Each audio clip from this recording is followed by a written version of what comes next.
By sunrise, the celebration had soured. And no one could explain why. The Capitol dome glowed faintly in the early Washington haze, golden at the edges, sickly at the center, like a spotlight struggling to decide if it was illuminating history, or dissecting it. Inside, the corridors trembled. Not from footsteps. Not from crowds. But from a voice. A single, furious voice. It ricocheted off marble walls, through security posts, down the echoing spine of the rotunda. Staffers froze mid-step. Pages looked at one another, wide-eyed. A custodian paused with a trash bag slung over his shoulder, whispering under his breath. "He's really here." He was. And he wasn't quiet about it. The former president, the figure Americans believed they understood, the showman who once treated conflict like oxygen, now moved with a different kind of fire. Not theatrical. Not strategic. Personal. He stormed past a bronze statue of Lincoln, muttering something sharp under his breath. A guard caught only the last two words. "Tonight." Guaranteed. Nearby, a junior aide checked her phone, then swallowed hard when she saw the notification everyone else was whispering about. Kimmel had gone live again. And the monologue, the one about him, was already going viral. But that wasn't what frightened her. What frightened her was the other alert, the one buried beneath it. Capitol briefing cancelled due to unscheduled disturbance. No one, not even the seasoned hands who'd worked every administration for 30 years, had seen that phrase before. A disturbance? At this hour? With this figure? That was never coincidence. The hallway lights flickered. Someone whispered. A metal door clicked shut. You know this feeling. It's the moment when a room holds its breath, waiting to see who breaks the silence first. And today, the silence broke on its own. Because the former president suddenly stopped walking. He pivoted sharply, too sharply, turning toward a cluster of congressional staffers huddled near a staircase. "What did he say?" he demanded. His voice wasn't loud. It was heavy. It carried the weight of a man who'd spent too many nights replaying the same clip, the same joke, the same smirk across late-night television screens. A staffer cleared his throat. "Well, sir," the host made a comment and... Not the host, the figure snapped. "Say his name." The staffer inhaled. "Kimmel, sir." He already knew the answer. That wasn't the point.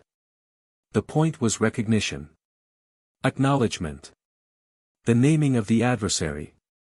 He stepped closer, too close, and the staffers backed up as if gravity itself had shifted. "You repeat a lie enough times," he said, voice steady but shaking at the edges, "and people start to believe it's the truth." A long pause. A dangerous one. "But tonight, I'm telling Congress to its face what really happened." One of the staffers blinked. "Sir. Congress isn't in session yet." He smiled, not the charismatic grin America knew, not the camera-ready confidence of rallies and debates. This smile was thin. Tight. Corded with something unspoken. "It will be." He turned again, his coat swinging behind him, his footsteps now purposeful, like a man marching toward a moment he believed was destiny. But the real story hadn't even started. Outside, a group of tourists looked up as a motorcade screeched to a stop at the east front. They weren't expecting anyone important this early. They certainly weren't expecting him. Phones came out instantly. Fingers tapped record. Content bloomed. One tourist whispered to her husband. "Is this bad?" He didn't answer. Just stared at the cluster of agents moving with unusual urgency. Something was wrong. You could feel it in the cold. A hush moved through the crowd as another vehicle pulled up, this one black, windowless, unfamiliar. A woman stepped out, wearing a charcoal gray suit, hair pinned back, eyes scanning the environment like she was mapping threats instead of landmarks. No one recognized her. But she recognized everything. She carried a folder marked with a red diagonal slash, the kind used when information needed to move fast, no questions asked. When she entered the Capitol, she didn't ask security where to go.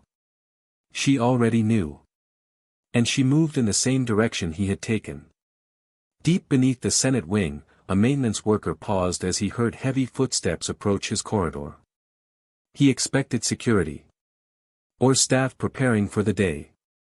He didn't expect Congress. 3 representatives, 2 Republicans, 1 Democrat, strode toward him with hushed, clipped conversation. "You can't let him do this," the Democrat hissed. "It's already happening," one Republican replied. "Then stop it." "Stop him," the Republican answered, incredulous. "He's not listening to anyone. He's not even listening to his own team." The maintenance worker stepped aside slowly, pressing himself to the wall. None of them made eye contact with him. Their tension created its own gravity. And then the 3rd representative, the quiet one, said something that made the worker's stomach turn. "He's not here to protest. He's here to expose something." "Expose what? To whom? And why now?" The worker didn't dare ask. But one thing was clear. This wasn't politics. This wasn't strategy. This wasn't theater. This was personal. And personal moments, in buildings like this, have a history of spiraling into something far bigger than their creators ever intend. You've seen this before. You've felt this before. That strange electricity right before the dam breaks. Upstairs, the Senate chamber doors trembled as someone struck them, once, twice, the sound echoing like distant thunder. Staffers flinched. One dropped his tablet. Another whispered, "Is he serious?" The sergeant-at-arms moved toward the doors, his steps stiff, his throat visibly tightening. Inside, a dozen members of Congress sat in scattered groups, whispering urgently across the room. "What's the plan? Do we engage? Do we wait for leadership? Does leadership even know he's here?" But the doors thundered again. Harder. And then his voice cut through the chamber wood like a blade. "Open the doors. You owe the American people the truth."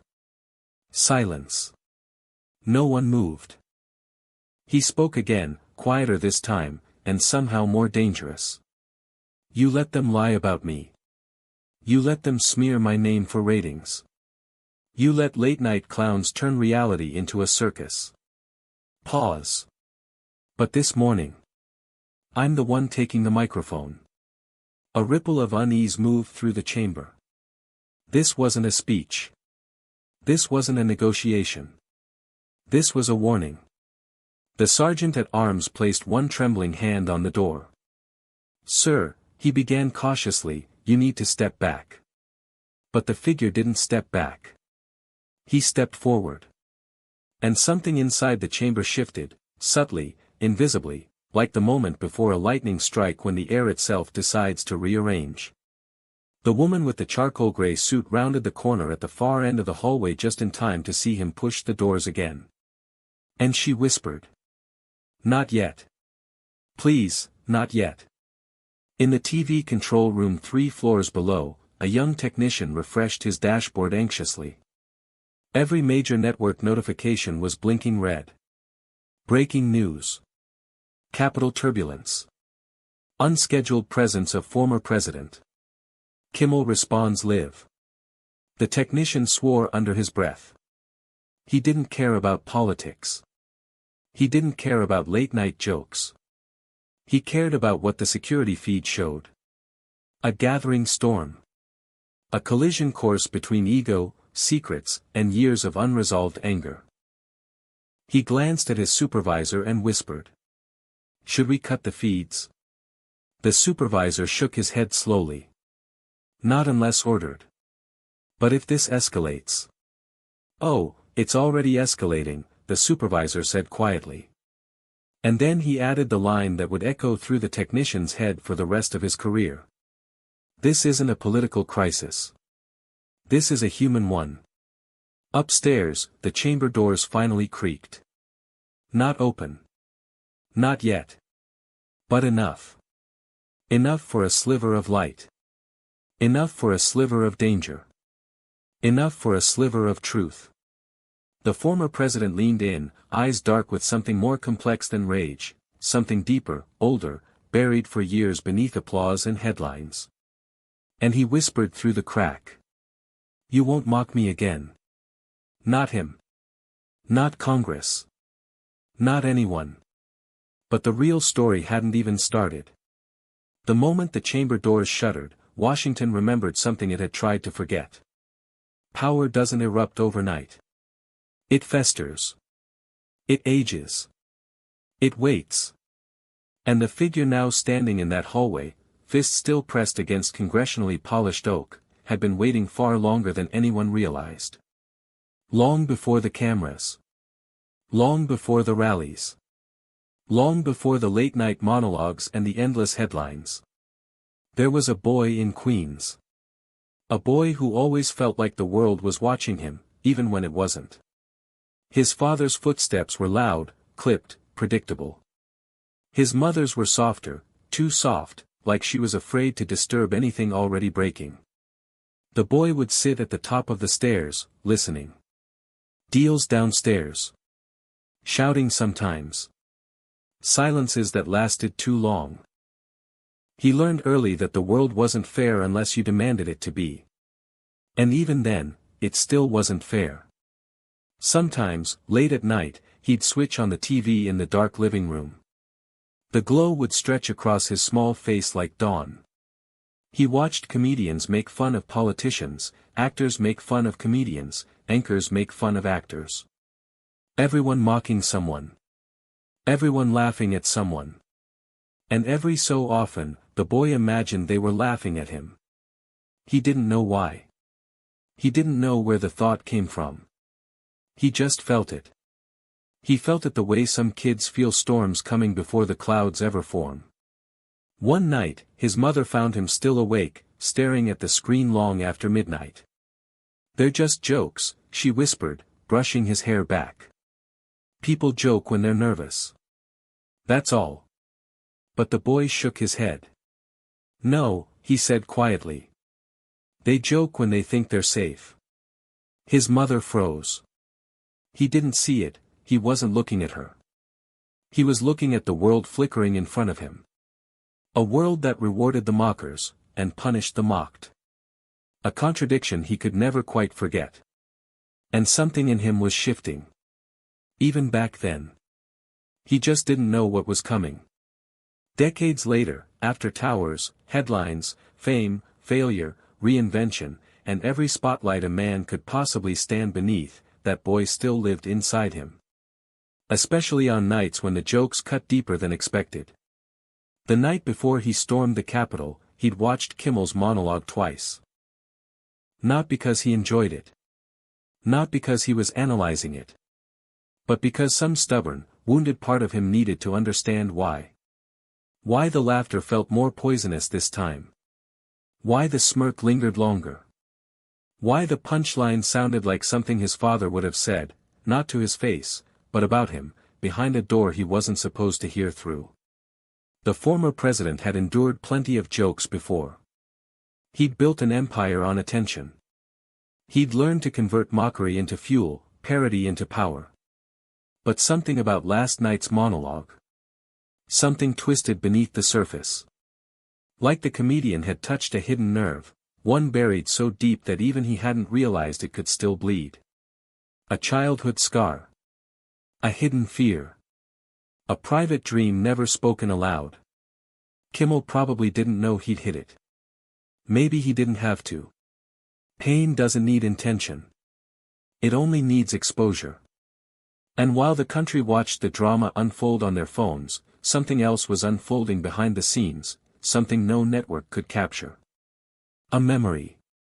A quiet one. A formative one. A diner. A booth near the back. A much younger version of the future president sitting across from his father, hands folded too neatly, posture too rigid, a boy desperate to be seen, but terrified to be noticed. A waitress poured coffee for his father. She smiled at the boy. He didn't smile back. He was waiting for something he could not name. His father spoke without looking up. "You know what people respect," he said. The boy didn't answer. He rarely did. They respect dominance. They respect force. They respect a man who pushes back. Finally, the father looked up. What they don't respect is someone who lets himself become the punchline. The boy swallowed hard. "So don't," his father said. "Never let them." The waitress returned, setting down a plate of pancakes. She winked. But the boy didn't see her kindness. He saw only the reflection of his father's words. Words becoming doctrine. Doctrine becoming destiny. The contradiction began there. He craved approval. He despised humiliation. He longed to be loved. He feared being laughed at. And whether he admitted it or not, he'd been fighting the same childhood battle every day since. Back in the Capitol hallway, that contradiction stood front and center. Congress saw the fury. Cameras saw the spectacle. Critics saw the weakness.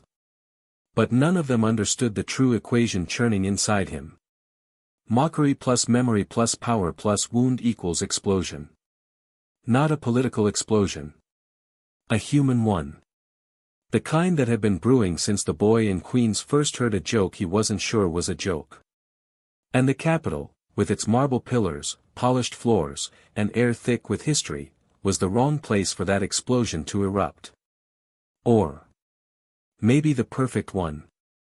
Because somewhere inside him, beneath ego and ambition, beneath legacy and grievance, beneath the late-night rage scrolling sessions that no one knew he had, he believed he had been wronged. Not by Congress.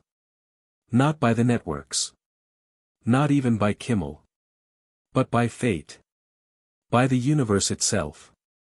The idea that the world had mocked him one time too many. That's why the woman in the charcoal gray suit had been dispatched. She wasn't there to suppress a riot. She wasn't there to manage a political crisis. She was there because she knew his origin story. Every scar. Every insecurity. Every moment the world had dismissed him. She was one of the few who understood the root. And that made her dangerous. She approached the chamber doors slowly, her heels tapping lightly across the polished stone. Each step measured. Each breath steady. "You shouldn't be here," she said softly. He didn't turn. "You think I care where I should be?" he muttered.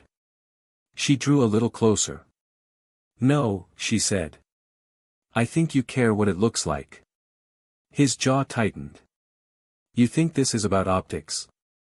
"It's always about optics," she whispered. He exhaled sharply, not quite a laugh, not quite a growl. Something caught in between. "You know nothing about what this is." But she did. Everyone else saw anger. She saw origin. Everyone else saw ego. She saw the wound. Everyone else saw a crisis. She saw a story, one that began long before politics ever entered the picture.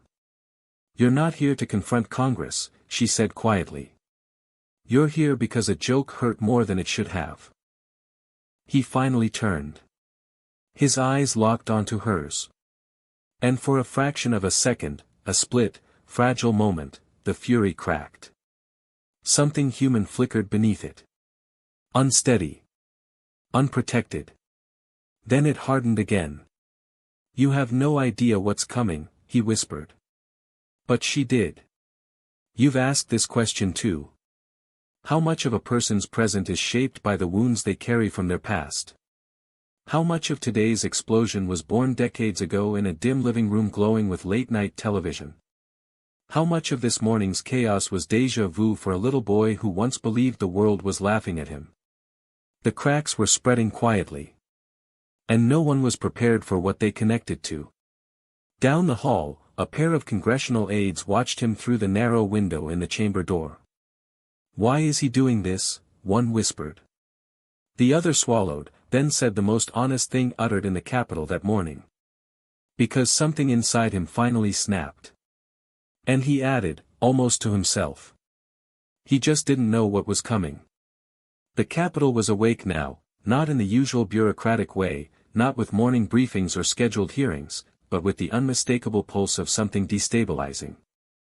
Something that didn't belong to politics or procedure. Something human. And volatile. Security radios crackled. Cameras blinked to life. Footsteps multiplied in every corridor.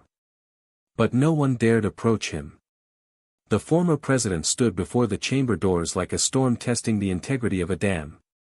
One more push, one more word, one more nerve touched, and everything behind those doors might come crashing forward. A staffer whispered from down the hall. Is this a protest?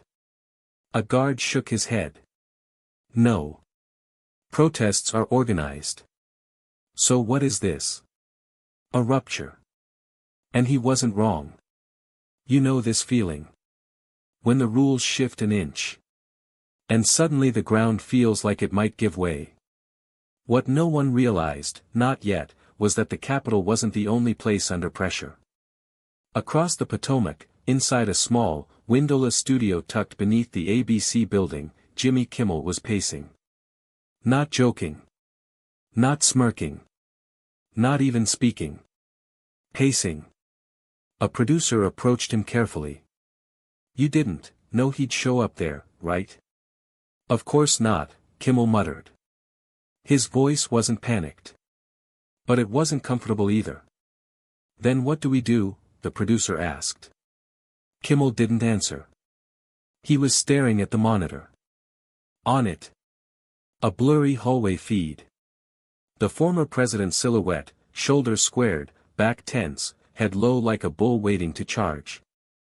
The producer swallowed hard.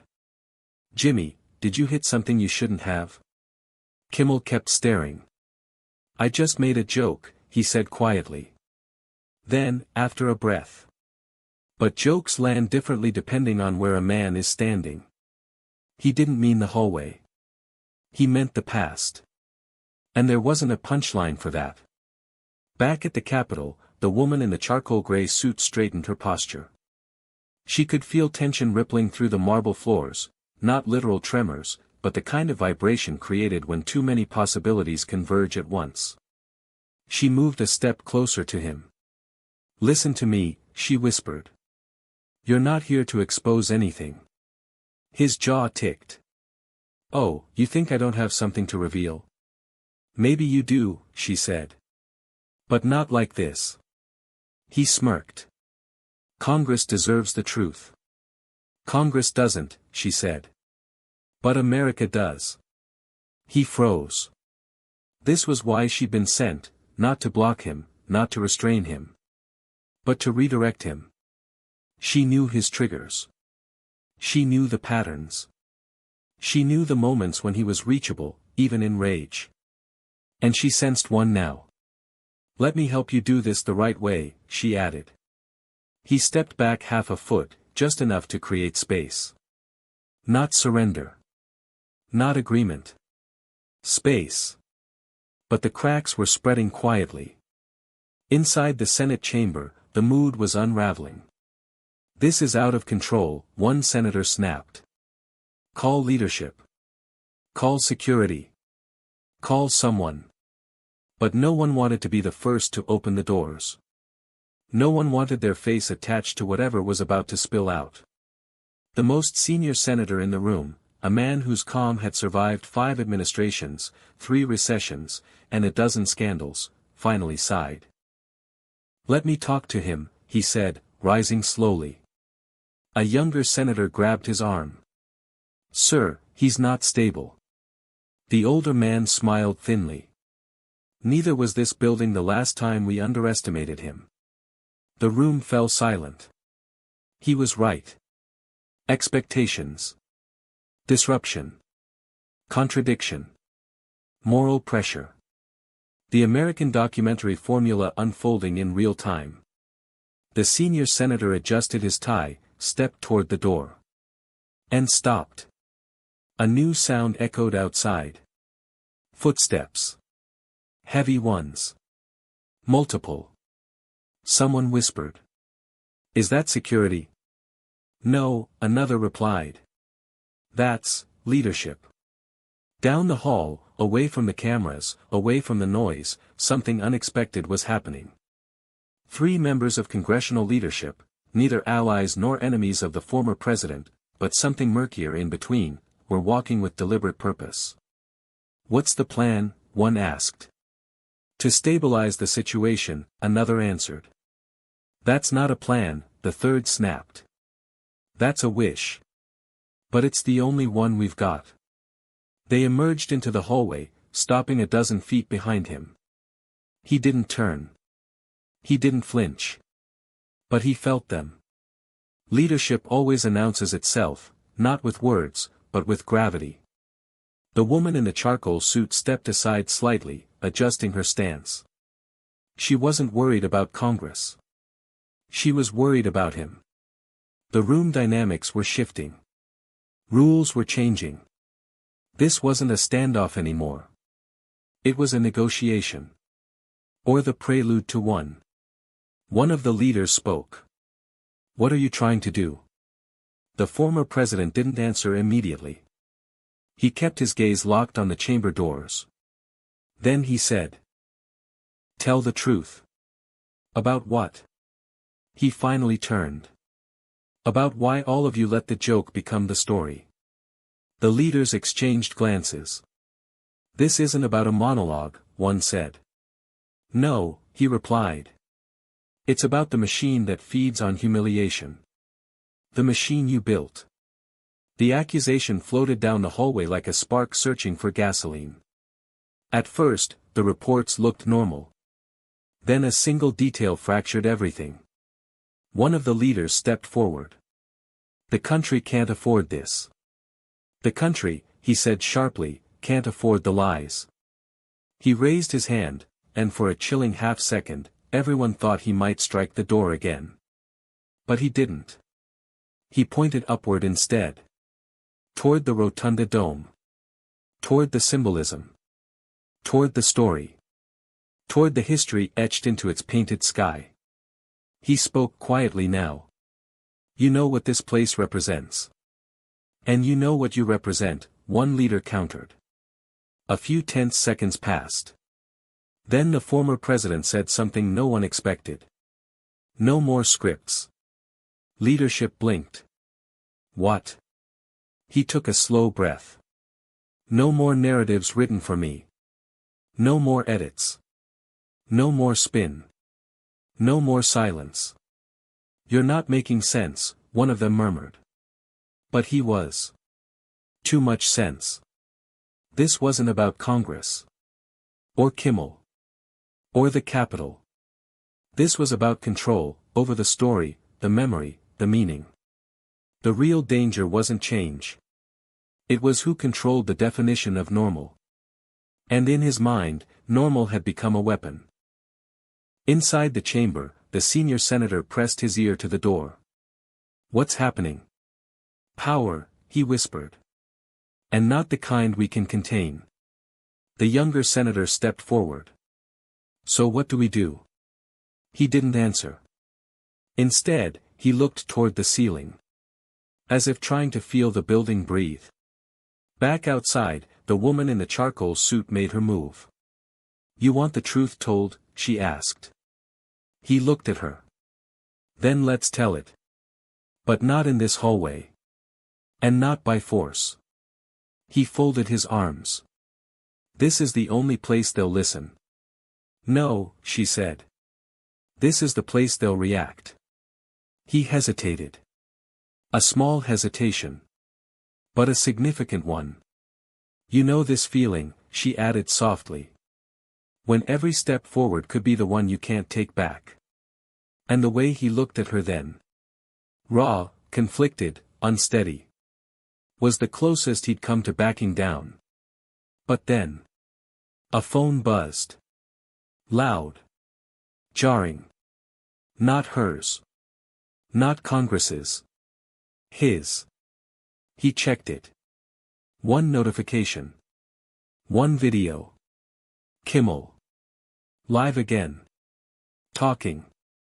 About him. His face shifted. And everything reset. And then, nothing made sense. He stepped back toward the chamber doors.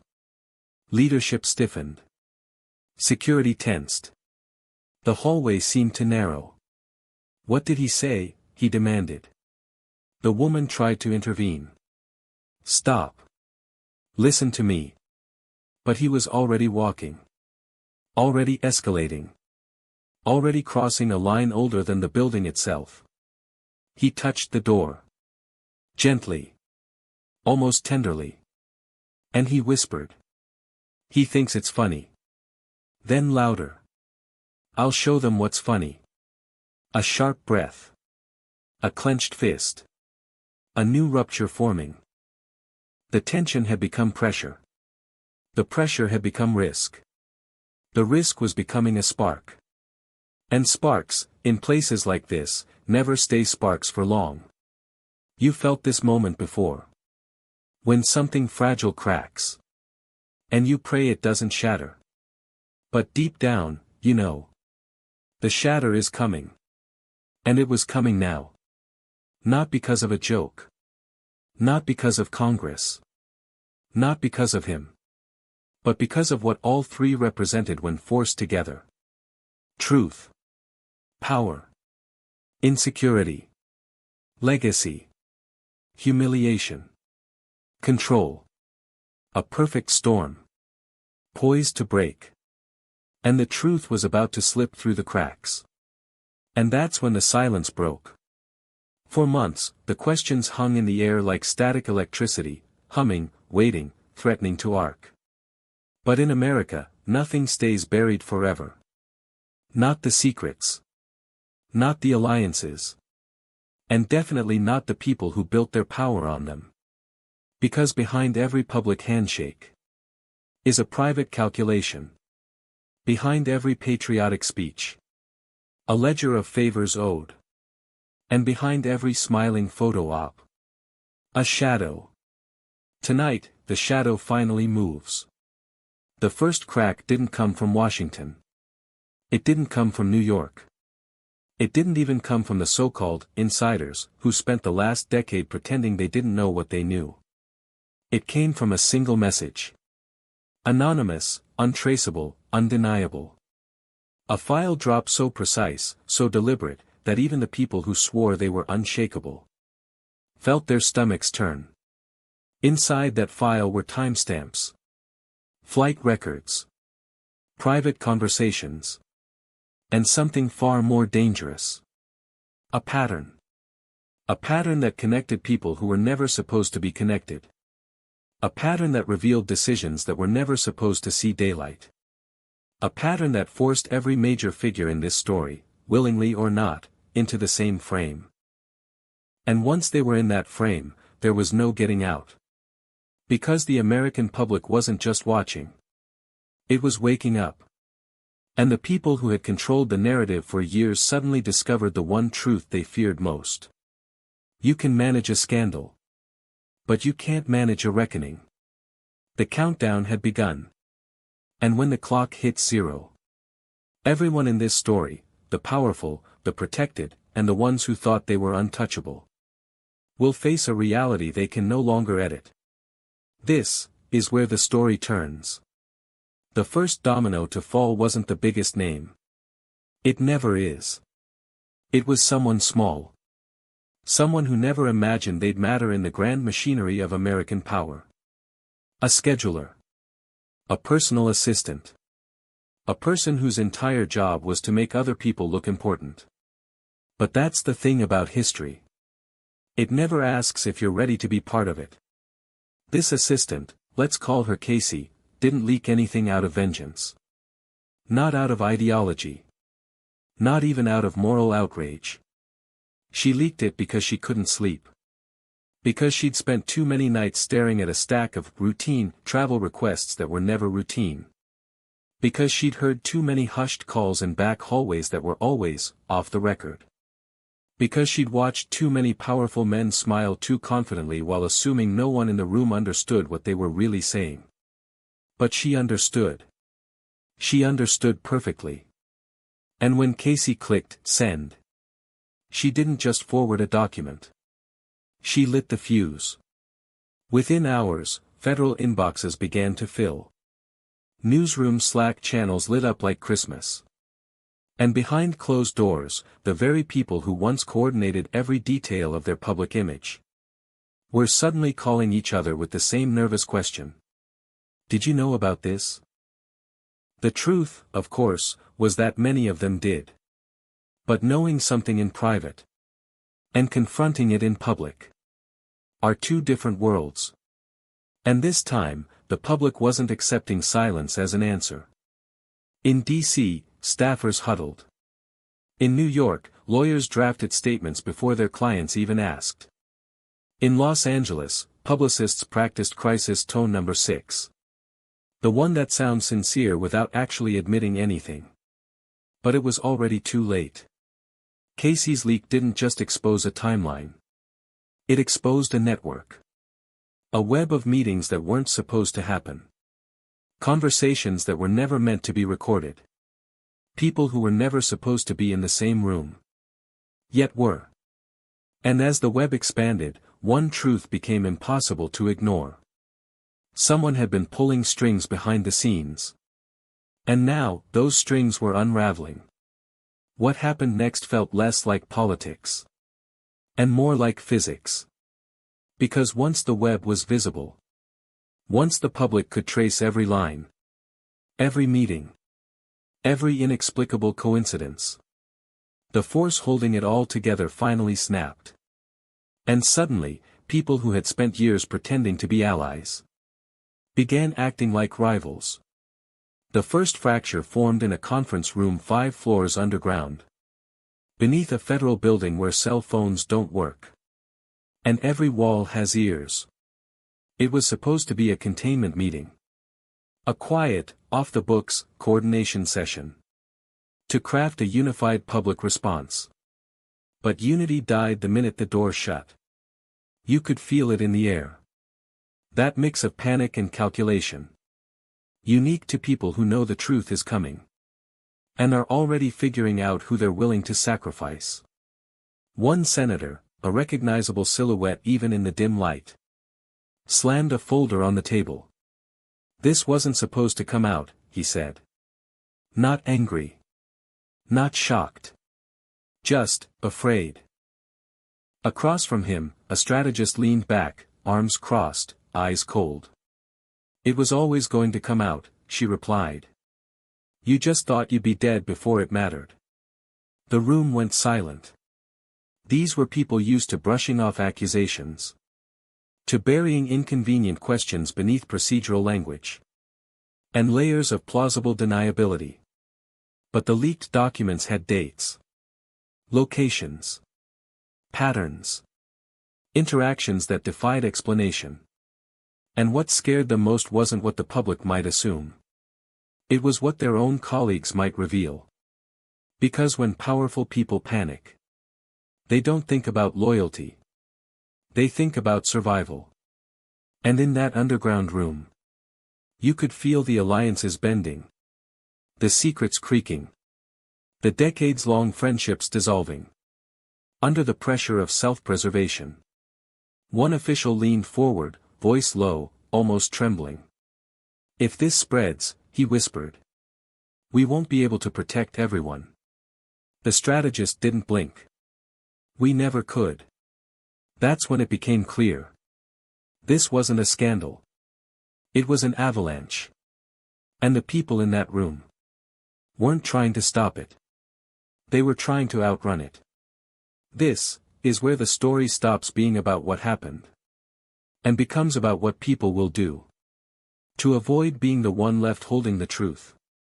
By midnight, the fractures had spread far beyond that underground room. Phones buzzed in congressional offices. Unmarked cars pulled into private garages. Staffers who usually spoke in rehearsed lines now whispered with the urgency of people trading names. For safety. You know this feeling. It's the moment when a system stops pretending that everything is under control and starts negotiating its own collapse. Up on Capitol Hill, a senior aide, a man who had survived 4 administrations and twice as many investigations, stood at his office window, watching the city lights pulse like a warning signal. He'd seen scandals burn through Washington before. He understood the choreography. Deny, divide, delay. But this one felt different. Not because of the documents. Not even because of the names. But because the first person to break ranks was someone no one expected. A representative known for loyalty. For silence. For never stepping out of line. Someone whose entire career had been built on obedience. She walked into a closed-door hearing, with a folder under her arm, and a look that suggested she'd finally calculated the cost of staying quiet.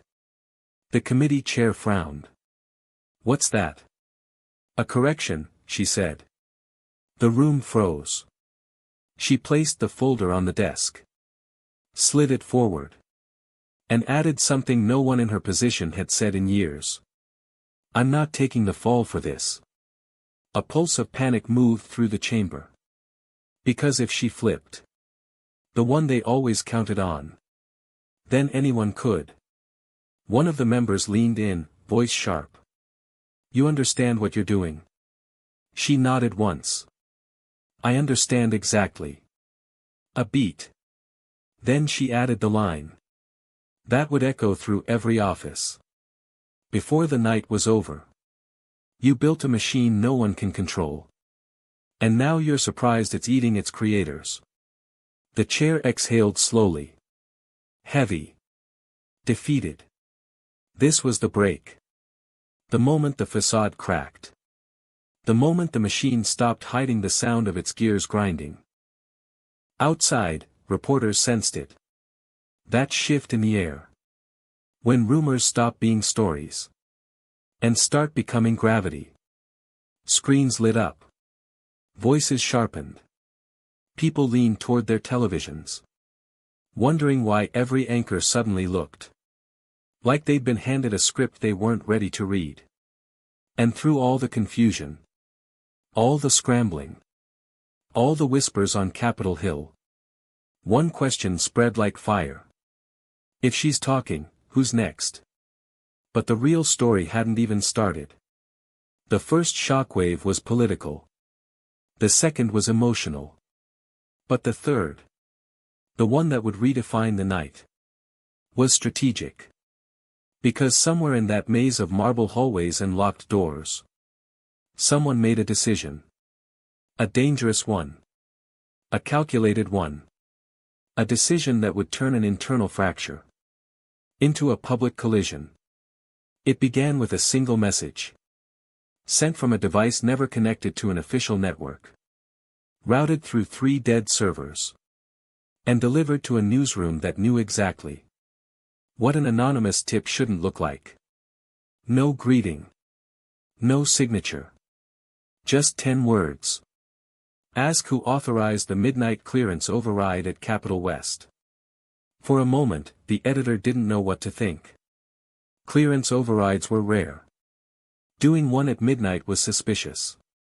Doing one the same night Congress was cracking open was something else entirely. He read the line again. Then again. You felt this moment. When one sentence changes the shape of everything you thought you understood. An override means access. Access means movement. Movement means someone went somewhere. They needed to reach fast. And without a trace. And at Capitol West, there's only one destination that fits.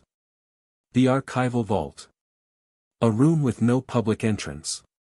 A room that stores the kind of documents designed to be found only by future historians.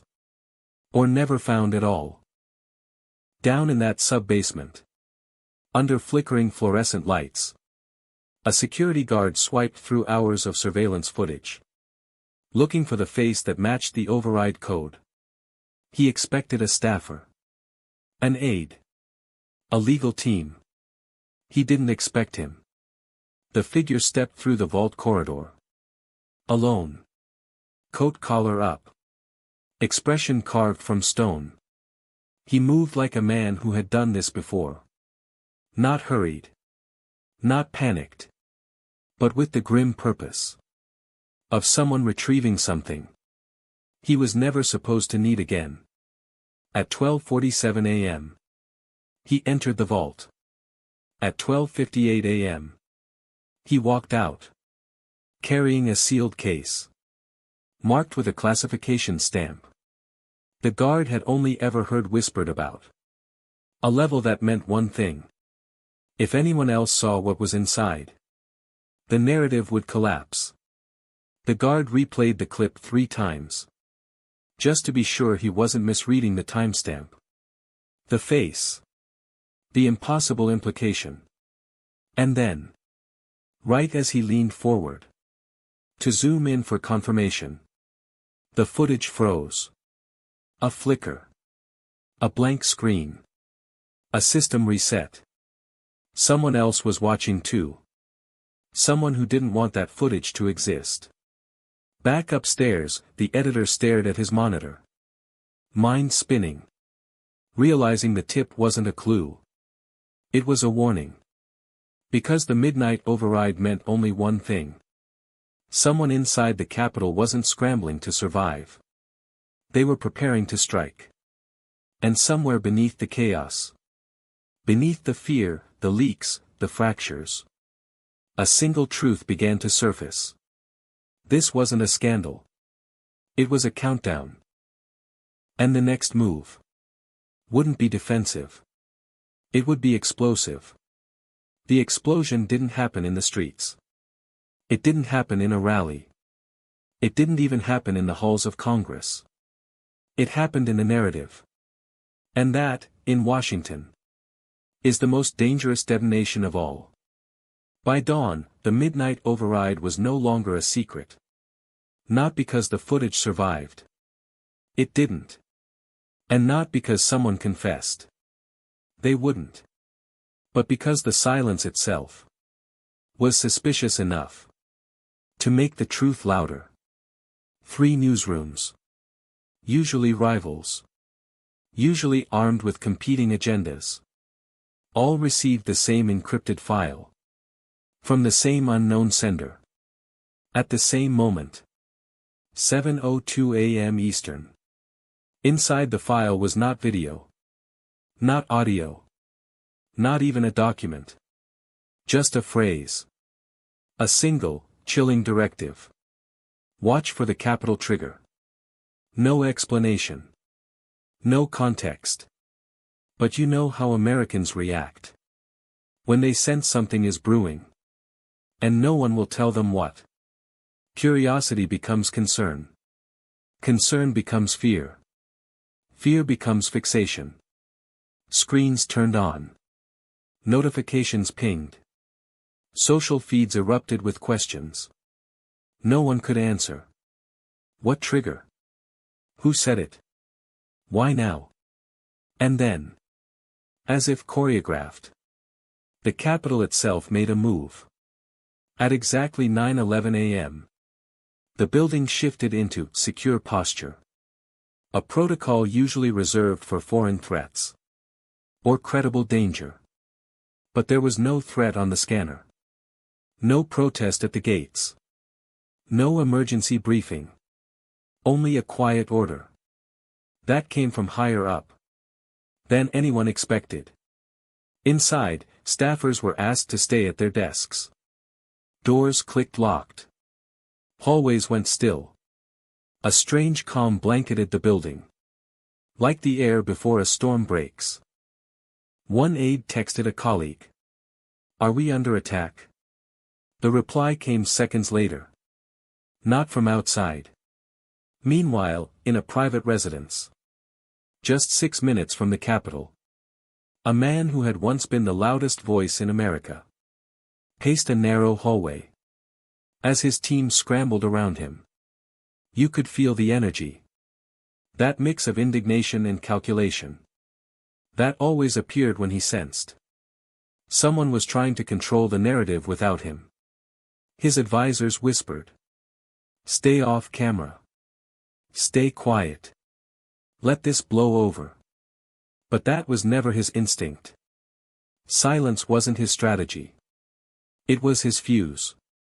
And when the capital entered secure posture, when reporters began linking it to the midnight override, when whispers circled that his name might appear in whatever sealed case was pulled from the vault, he made a choice. One that would hit Washington harder than any leak, any hearing, any investigation. At 9:27 a.m., he walked into a room lined with lights. A camera activated. A red indicator blinked on. And with a tone sharpened by fury, conviction, and something darker, something like betrayal, he delivered a message that no one in Congress was prepared to answer. Enough, he said. 2 syllables. Cold. Burning. Final. Then he continued. They want a trigger. Fine. I'll give them one. Phones lit up across Washington. Staffers froze. News anchors stumbled mid-sentence. Because for all the chaos in the Capitol, for all the scrambling behind closed doors, for all the panic about who had gone into that vault, this was the moment everyone dreaded. The moment the clash went public. The moment the story stopped being whispers and became a confrontation. And you could almost hear it. The collective inhale. Before impact. But the real collision hadn't even begun. The first ripple hit Congress like a punch. Not because of what he said, but because of what it implied. When he declared, they want a trigger. Fine. I'll give them one. Every person inside the Capitol heard something different. Some heard a threat.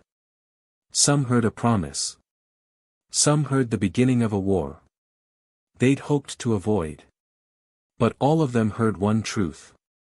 This was no longer containment. This was retaliation. Inside the secure Capitol, the reaction was instant. Aides scrambled through corridors that were no longer open. Phones buzzed with warnings. A rumor, half whisper, half scream, spread through the building. He's targeting us. He's naming names. He's going to blow open the whole thing. No one knew what he planned to reveal. But they knew he wasn't bluffing. Not this time. Not after the midnight vault breach. Not after the clearance override. Not after the whispers that something in that sealed case could detonate careers, reputations, and alliances that had survived for decades. Downstairs, in the secure situation chamber, a senior congressional leader sat rigid in her chair. Her hands didn't shake. Her voice didn't waver. But her eyes, they flickered with something you don't often see in people who've spent their lives wielding power. Recognition. She knew exactly what he was doing. Because she had seen it before. Not from him, but from others like him. People who believed that truth was a weapon. And silence was surrender. A younger staffer hesitated beside her. What do we do? He asked. She inhaled slowly. Looked at the sealed door. Then spoke in a voice that carried the weight of 1,000 closed-door deals. We prepare, she said. For what? He whispered.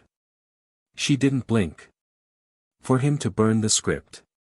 Meanwhile, across the river, in a studio designed to look spontaneous, the man at the center of it all leaned closer to the camera. He didn't read from notes. He didn't glance off screen. He spoke with the confidence of someone who had survived every version of Washington's wrath. And learned the same lesson every time. Counterattack before they define you. You're being lied to, he said. A line that always electrized his base. And terrified his enemies. There are people in that building right now. Trying to decide what version of the truth you deserve to hear. He paused. Let the silence breathe. Let the tension stretch. You know this feeling, he said quietly. You've seen it before. Then he leaned even closer. But not like this. In the Capitol. The younger staffer swallowed hard. What does that mean? He asked. The senior leader answered without turning her head. It means he's not bluffing. It means he has something. And it means he's about to use it. Outside the bubble of power. The American public watched with growing unease. Some felt vindicated. Some felt anxious. Some didn't know what to believe. But all of them felt the same pull. The sense that something enormous was moving beneath the surface. And none of the usual guards could stop it. And then, as if timed to the heartbeat of the nation, the man in the studio delivered the line that would split Washington down the center. I know exactly what they pulled out of that vault. And I'm going to tell you. The words hit like a shockwave. A collective gasp. A moment of suspended breath. A nation leaning in. But before he could continue, before he could reveal what he knew, before he could ignite the narrative grenade, the feed glitched. A flicker. A distortion. A sudden, engineered silence. And the broadcast cut out. Dead. Across the city. Across the country. Across millions of screens. The same message appeared. Signal interrupted. Not by accident. Not by malfunction. By order. You could almost feel it. The system had reached out. And placed its hand over his mouth. The real clash, the real battle. The real collision between power and narrative. When the signal cut out, a strange quiet fell over the nation. Not silence. Not absence. But a pause.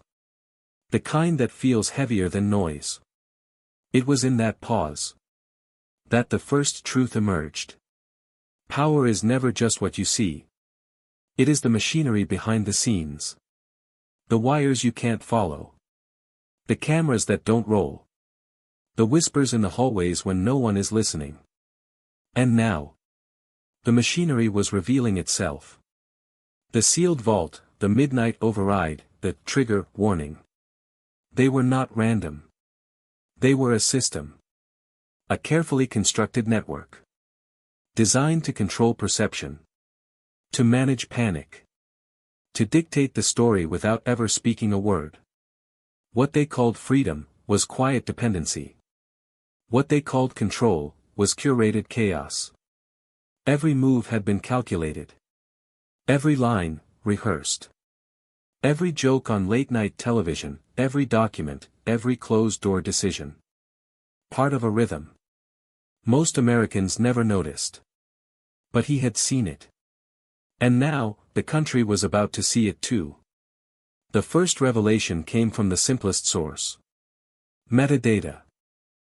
A group of analysts in a private, unassuming office in D.C. tapped into the leaked files. They followed the timestamps, the flight logs, the access codes.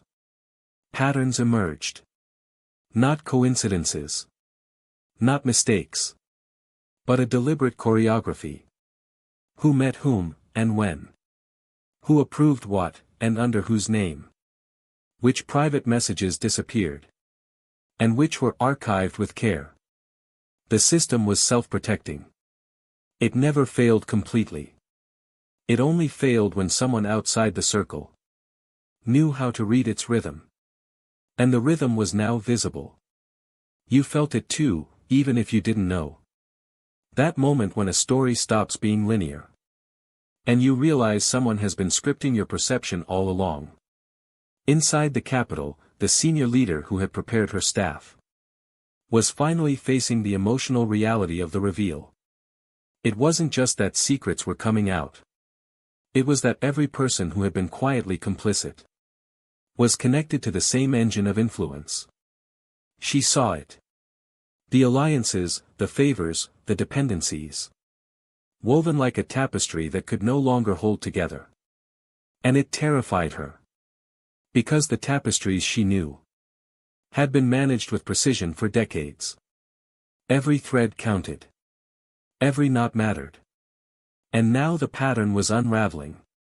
Meanwhile, across the country, Americans watching the news experienced a different kind of shock. The stories on social media began to converge. Tweets, memes, anonymous posts, and verified reports. All pointing to the same thing. The system was larger than any single person. And it had been manipulating events silently. What looked like a single rogue act.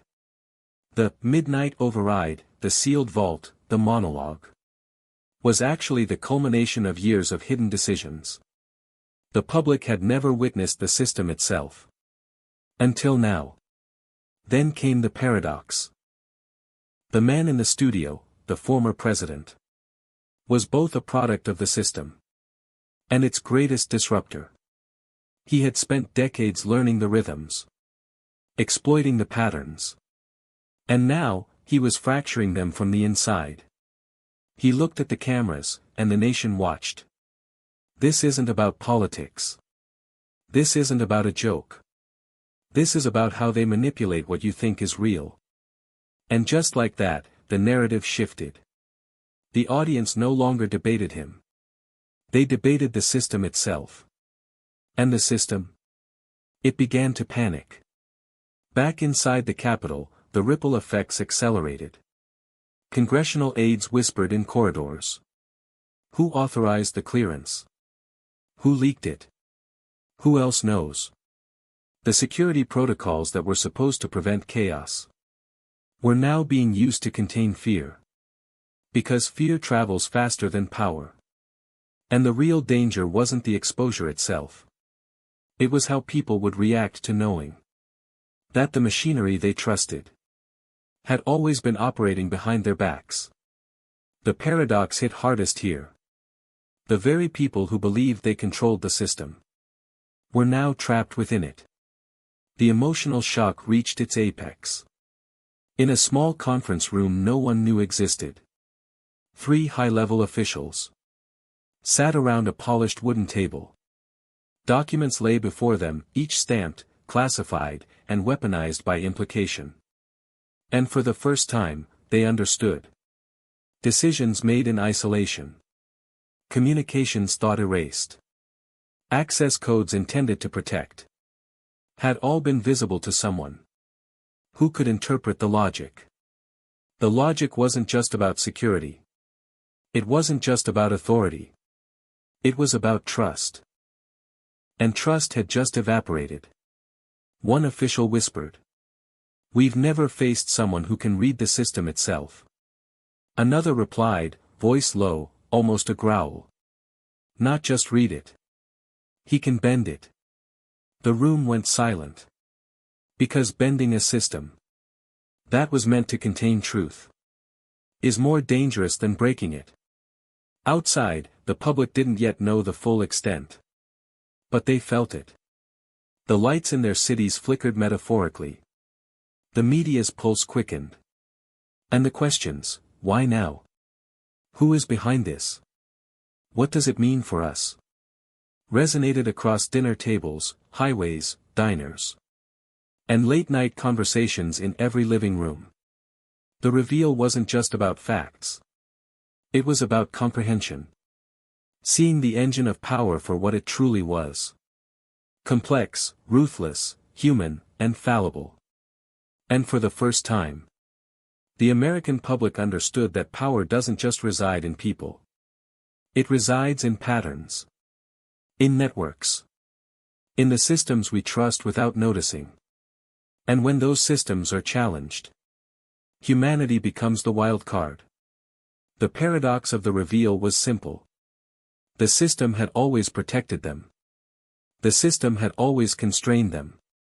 And now, the system itself was exposed to the person who had learned it better than anyone else. And he was ready. The whispers of betrayal, the invisible levers of influence, the carefully curated chaos. All of it lay open. And the real question lingered. What would you do if you suddenly understood the pattern behind the story? Because patterns, once revealed, are impossible to unsee.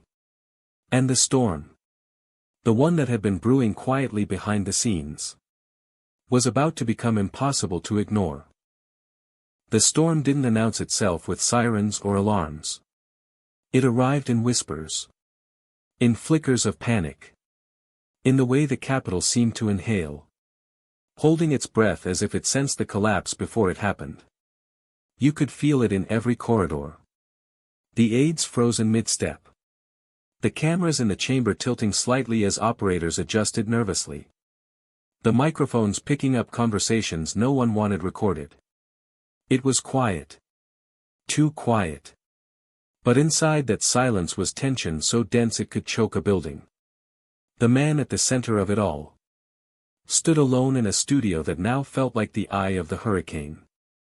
The red light on the camera burned steadily. And he looked straight into it. Not angry, not boastful. But calm in a way that made the chaos around him feel like it belonged to someone else. You can silence a voice, he said. Voice low, deliberate. You can bury a truth. But you cannot stop a mind that finally learns to question. Behind him, screens flickered with live feeds. Congress scrambling. Staffers in panic. News anchors blinking at cryptic emails. They couldn't explain. It was a storm of information. But the real storm was emotional. Inside the Capitol, the senior leader watched as patterns she trusted for decades collapsed before her eyes. She realized she had two choices. Protect the system, cling to the structure that had guided her life. Even if it meant perpetuating lies. Face the truth, risk everything she'd built, everything she believed. And confront the raw, messy reality of human decisions behind the machinery. Her hands trembled slightly. And she felt it. The unmistakable sensation of an identity in crisis. You felt it too. That moment when everything you thought defined you starts to dissolve. And leaves only raw instinct behind. Down in the underground corridors, the congressional aides were frantically moving documents. Files were being duplicated, deleted, shredded. A desperate attempt to control what could no longer be controlled. You can't just erase it, one whispered. The others shook their head. We have to survive this, somehow. But survival didn't feel like an option anymore. Not when the system that promised protection had been exposed as vulnerable. Not when the narrative itself was being weaponized against its own creators. Outside, the nation watched the unfolding chaos. The public didn't see vaults, overrides, or encrypted messages. They saw tension.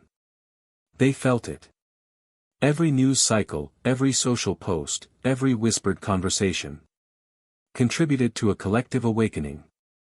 Power isn't just about office, title, or platform. Power lives in patterns. Power lives in manipulation. Power lives in control of perception. And for the first time in decades, someone was dismantling that power. From the inside.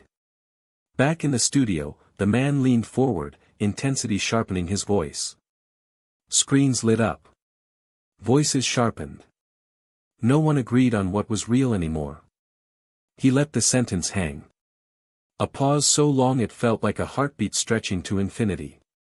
This wasn't about politics. This wasn't about Congress. This wasn't about a joke or a vault. This was about people. Every single one of us. Deciding who we are. When the machinery falls away. The cameras captured every subtle movement. Every slight twitch. Every micro-expression. Millions watched. And the storm. The emotional, psychological storm. Was now global. Inside the Capitol, one aide whispered to another. "They're going to blame us." And in the next room, a junior senator muttered. "They're going to blame everything on us." But the senior leader knew better. "You've already been blamed," she said. "You just didn't know it yet. And now the question isn't who's to blame. It's who decides what's true." Identity crisis became awakening. Crisis became clarity. And clarity cut like glass through old loyalties.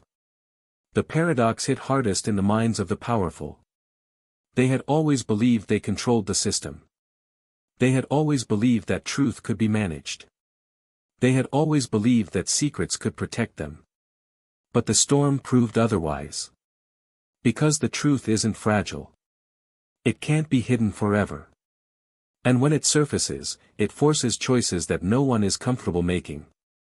Stay loyal to a collapsing system. Or rise to confront the human reality beneath it.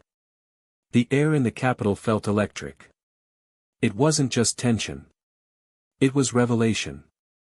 It was the recognition that power without accountability was a cage, not a shield. Meanwhile, the public felt a parallel awakening. Families gathered around televisions and phones. Feeling the suspense. Feeling the rupture. Feeling the raw, human drama unfold like a storm no one could predict. You felt it before. That sense that something is changing. That affects everyone. Even if you aren't in the room. That's the moment Americans leaned in. Hearts racing. Eyes wide. Waiting for the next shift. And then it hit. The realization that the vault, the override, the studio declaration. None of it was random. All of it was a mirror. A mirror reflecting the human elements of the system. Fear. Ambition. Frailty. Courage. And in that mirror, everyone could see themselves. Vulnerable, complicated, capable of decisions they never imagined facing. The storm wasn't just around them. It was inside them. And it was awakening something that had been dormant. The desire to confront truth. To wrest control from illusion. To recognize the machinery for what it truly was. And to decide. Will I bend under it, or rise above it? Outside, as streets began to fill with murmurs of anticipation. And news cycles looped fragments of his declaration. The nation collectively exhaled. Not with relief. But with the heavy recognition. That nothing would ever be the same. And somewhere in the quiet corners of Washington. A single staffer whispered, almost to themselves. "This is bigger than any of us imagined." Because it was. The storm had arrived. The identities of the powerful were fracturing. The patterns behind the system were exposed. And the awakening had begun. The storm began to fade, not because the chaos had ended. But because the nation had caught its breath. Inside the Capitol, the hallways were quieter now. Security protocols remained, but the panic had subsided into careful calculation. Aides, staffers, and leaders moved with deliberate precision. Aware that the events of the night had shifted something fundamental. Somewhere in that quiet, a single truth resonated. Freedom isn't inherited. It's practiced. The man in the studio sat back. Lights dimmed, cameras off. And let the silence fill the room.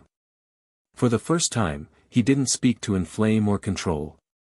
He just reflected, letting the storm exist in memory. And allowing the lesson to land. And what was the lesson? That power is fragile. That truth is a living thing. That the systems humans build, no matter how complex, can always be challenged by one person. Who sees the pattern clearly. and acts decisively. Across the city, ordinary Americans went about their day. But something subtle had changed. Conversations in diners, over highways, in crowded grocery stores, carried a new weight. People asked questions they hadn't asked before. How much of what I see is real? Who decides what I believe? And what would I do if I had the truth in my hands? They felt a connection to the events. Even if they had no direct involvement. They had witnessed a system laid bare. And in that reflection, they recognized their own role. Not as powerless observers, but as participants in the story of accountability. Inside the Capitol, the senior leader who had faced the storm took a quiet moment in her office. The documents still lay on her desk. Sealed but no longer terrifying. The patterns were visible. But they no longer felt inescapable. She understood something essential. You cannot stop the unfolding of truth. But you can choose how to navigate it. You can decide whether to hide behind the system. Or step forward to understand it. To question it. To act within it. Not just as a cog. But as a conscious participant. So when your moment comes. She thought silently. What will you choose to become? Outside the Capitol, the city had settled into a strange rhythm. Streetlights flickered in early morning haze. Birds began to stir. The hum of a waking nation returned. But the memory of the storm lingered. A pulse under the surface. It was a reminder that events do not exist in isolation. They ripple. They echo. They shape perception. And through perception, shape reality. And while the immediate chaos had passed, the consequences would resonate for years to come. People had glimpsed the engine of power. They had witnessed the fracture of a system. And they had felt, collectively, the awakening of accountability. The man who had sparked the storm reflected quietly. Knowing the immediate fight had ended.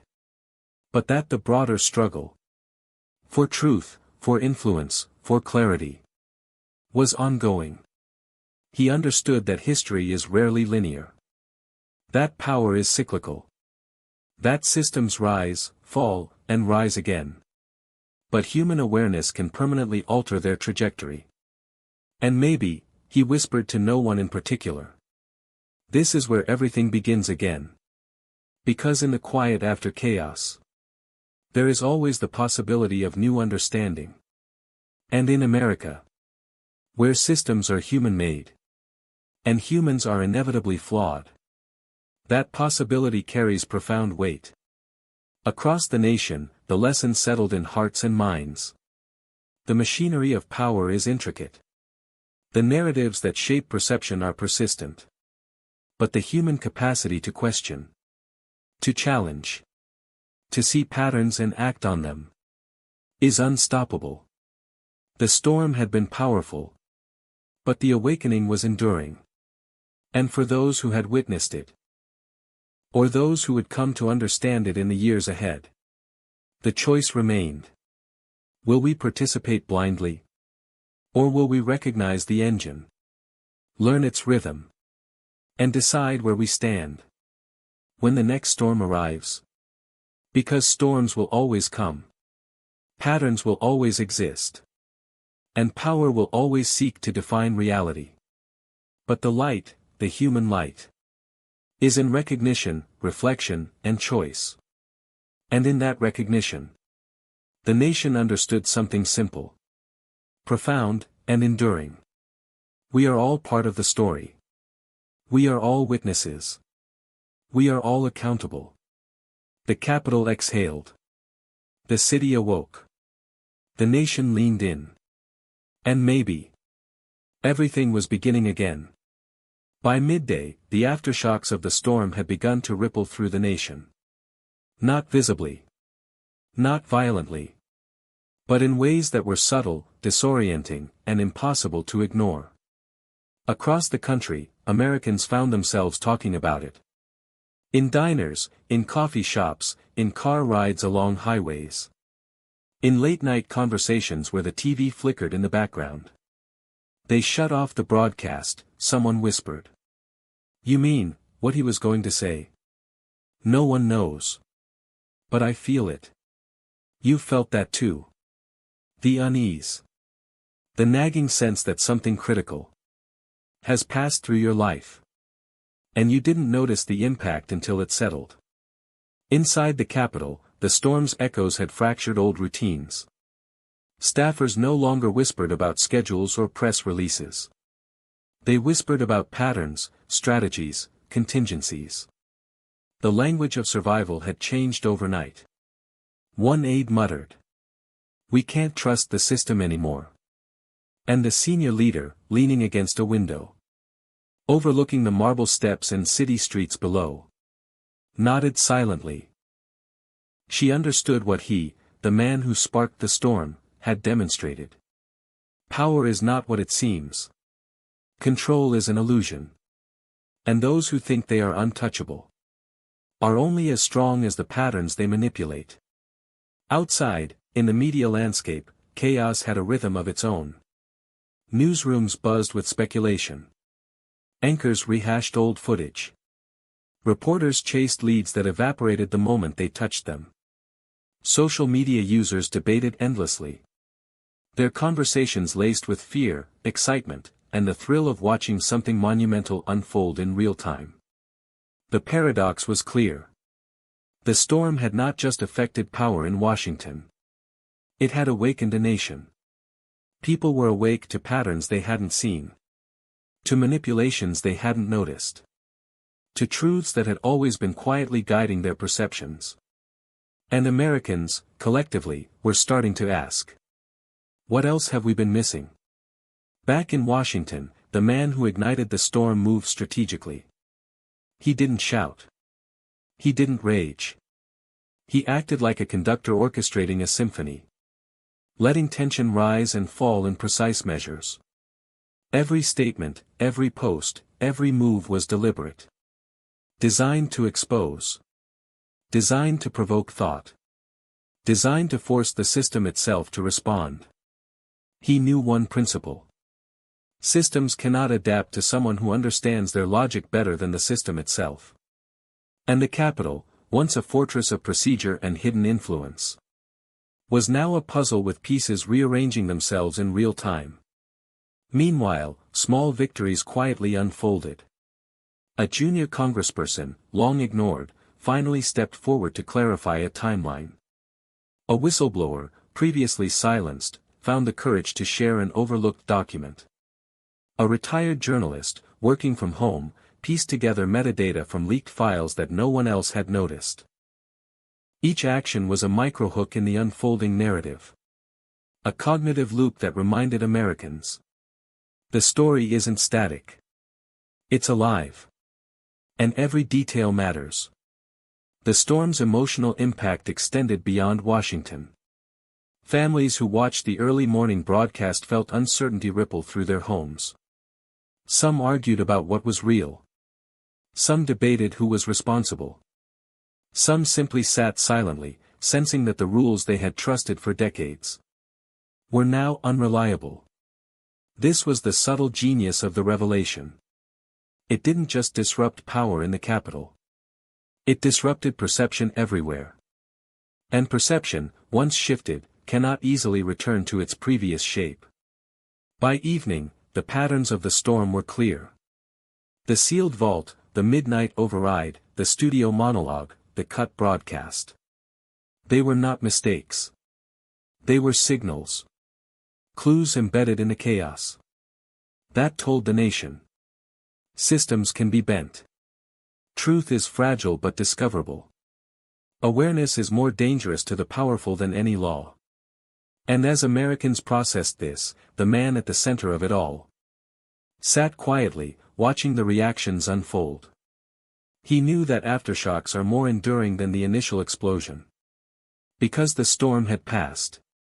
But the questioning it inspired would shape decisions, careers, and perceptions for years to come. The Capitol itself seemed different now. Not physically, the marble, the columns, the steps remained unchanged. But emotionally. Spiritually. Psychologically. The air carried the weight of accountability. The people who walked those halls understood, deep down, that the system was no longer untouchable. And in that quiet recognition, a subtle shift occurred. A sense that the future could be rewritten. Not entirely. Not easily. But possible. And as the nation settled into a tentative calm, a single truth echoed in every corner of consciousness. Nothing stays buried forever. Nothing remains unchallenged. And every storm leaves a trace. Even when the sky clears. By the second day after the storm, Washington had entered a strange rhythm. A rhythm invisible to the public. But impossible to ignore for anyone inside the system. Behind closed doors, strategy rooms buzzed with activity. White boards were scribbled with names, dates, and contingencies. Screens displayed live feeds of social media sentiment. News coverage, and encrypted communications. Every team, every advisor, every aide was recalculating. Trying to predict moves no one could yet see. It was a chessboard where the pieces moved themselves. And no one had full visibility. In one room, a group of congressional staffers huddled over a laptop. They were tracing the vault breach. Matching the timestamps with travel logs. And cross-referencing the individuals with committee access. "There's no mistake here," one whispered. "They're not just revealing documents. They're exposing decision pathways. Every move is calculated." Another nodded, eyes wide. "You mean, the pattern itself is the message?" "Yes," the first replied. "And once people see the pattern, the control we thought we had evaporates." The room went silent. They all understood the stakes. Not just reputations. Not just careers. But the very narrative Americans believed about the system. Meanwhile, across the river, the man who had orchestrated the initial storm was quietly reviewing the ripple effects. He wasn't agitated. He wasn't impulsive.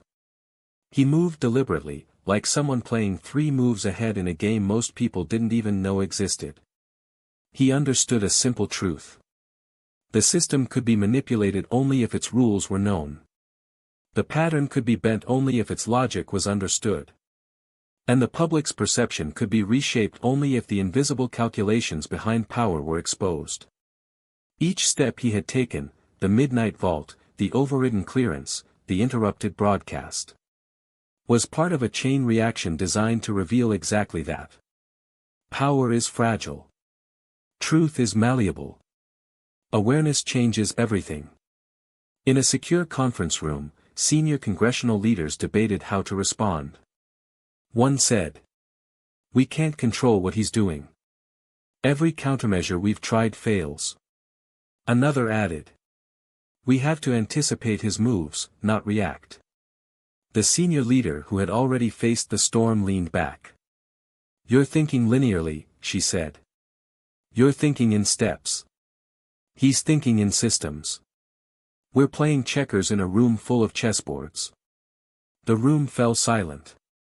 Because she was right. Every standard strategy they had relied on for decades was ineffective against someone who could see the entire network of influence. And act faster than they could respond. Elsewhere, junior staffers took notes frantically, trying to map the unseen maneuvers. Each email, each deleted file, each sudden shift in meeting times was now a clue. Every choice, who met whom, when, and under what pretense, was part of a hidden calculus they had never been trained to see. And yet, some patterns were impossible to hide. They emerged naturally. Intersecting travel schedules, overlapping communications, recurring phrases in emails. Timelines that defied coincidence. You felt this before. That moment when you realize someone is operating on a level far beyond your comprehension. That is what the system felt like now. A set of equations. A network of moving parts. And an unseen strategist calculating every outcome.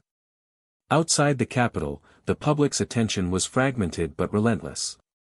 They saw snippets of chaos, statements on television, and leaked documents. They didn't know the full story, but they sensed the invisible forces at work. People began to connect dots themselves. Speculate. Question. Debate endlessly. And in doing so, they became unwitting participants in the hidden calculations. Because once awareness spreads, the system's rules no longer guarantee compliance. Patterns become readable. And control, no matter how tightly held, starts to fray.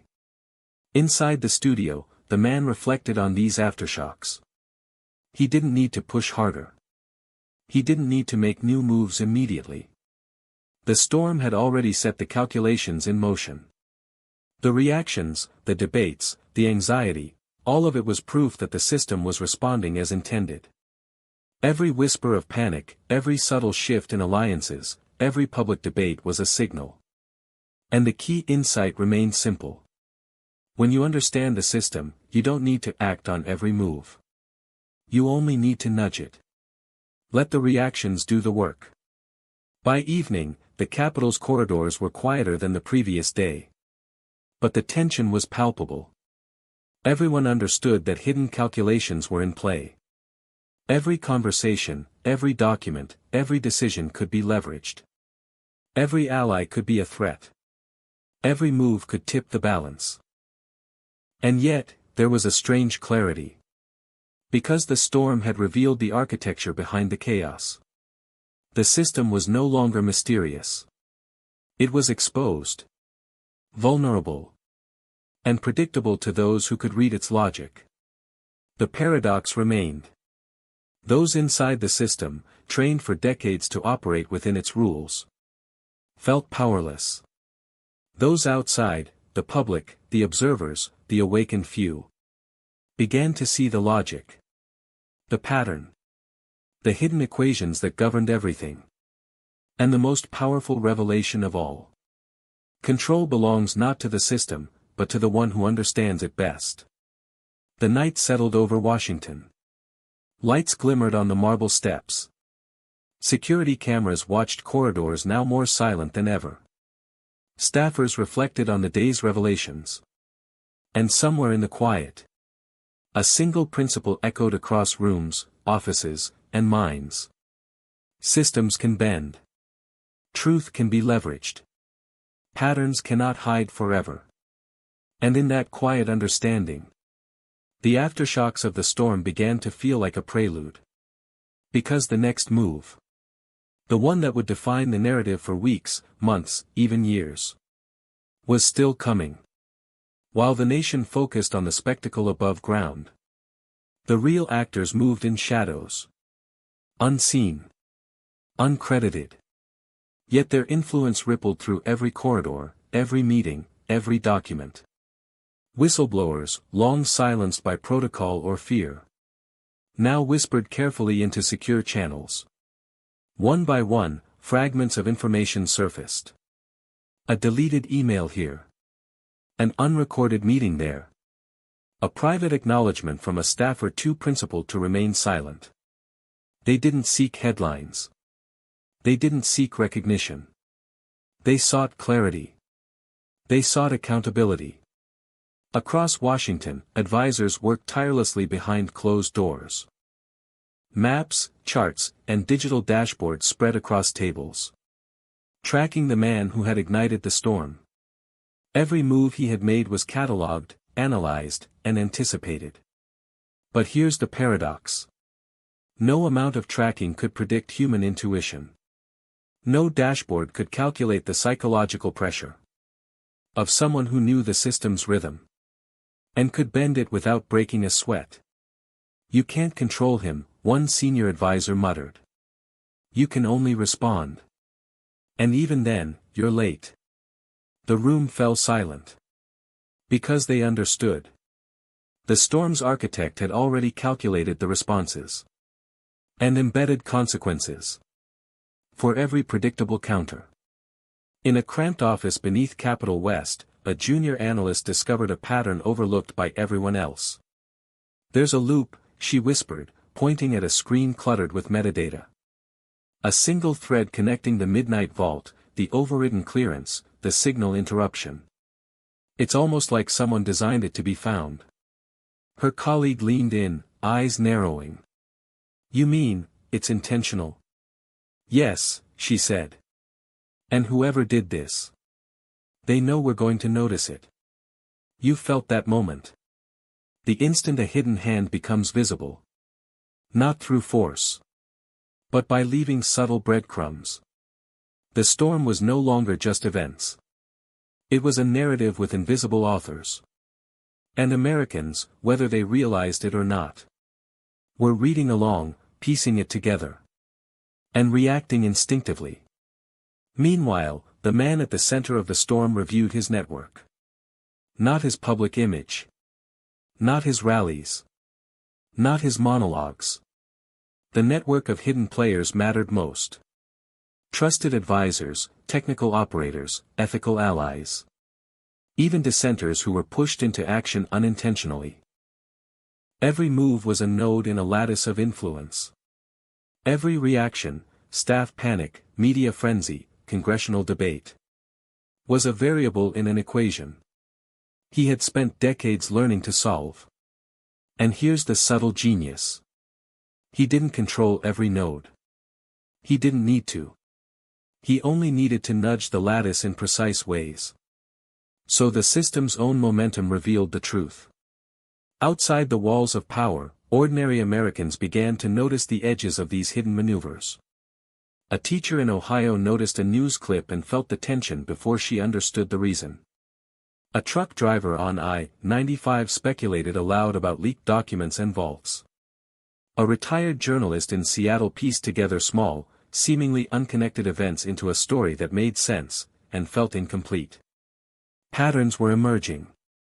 Not everyone could see the full picture. But enough of the pieces were visible to spark questions.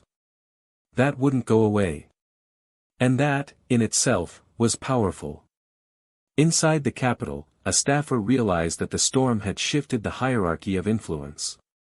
Those who had relied on secrecy, protocol, and authority to maintain control were now vulnerable.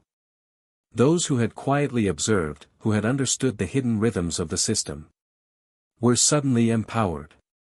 And the senior leader, once paralyzed by fear, recognized that the invisible players could now reshape outcomes, if given opportunity. She leaned back in her chair, thinking. The system isn't dead. It's changed. And the people who survive it are the ones who understand the hidden hands guiding every move.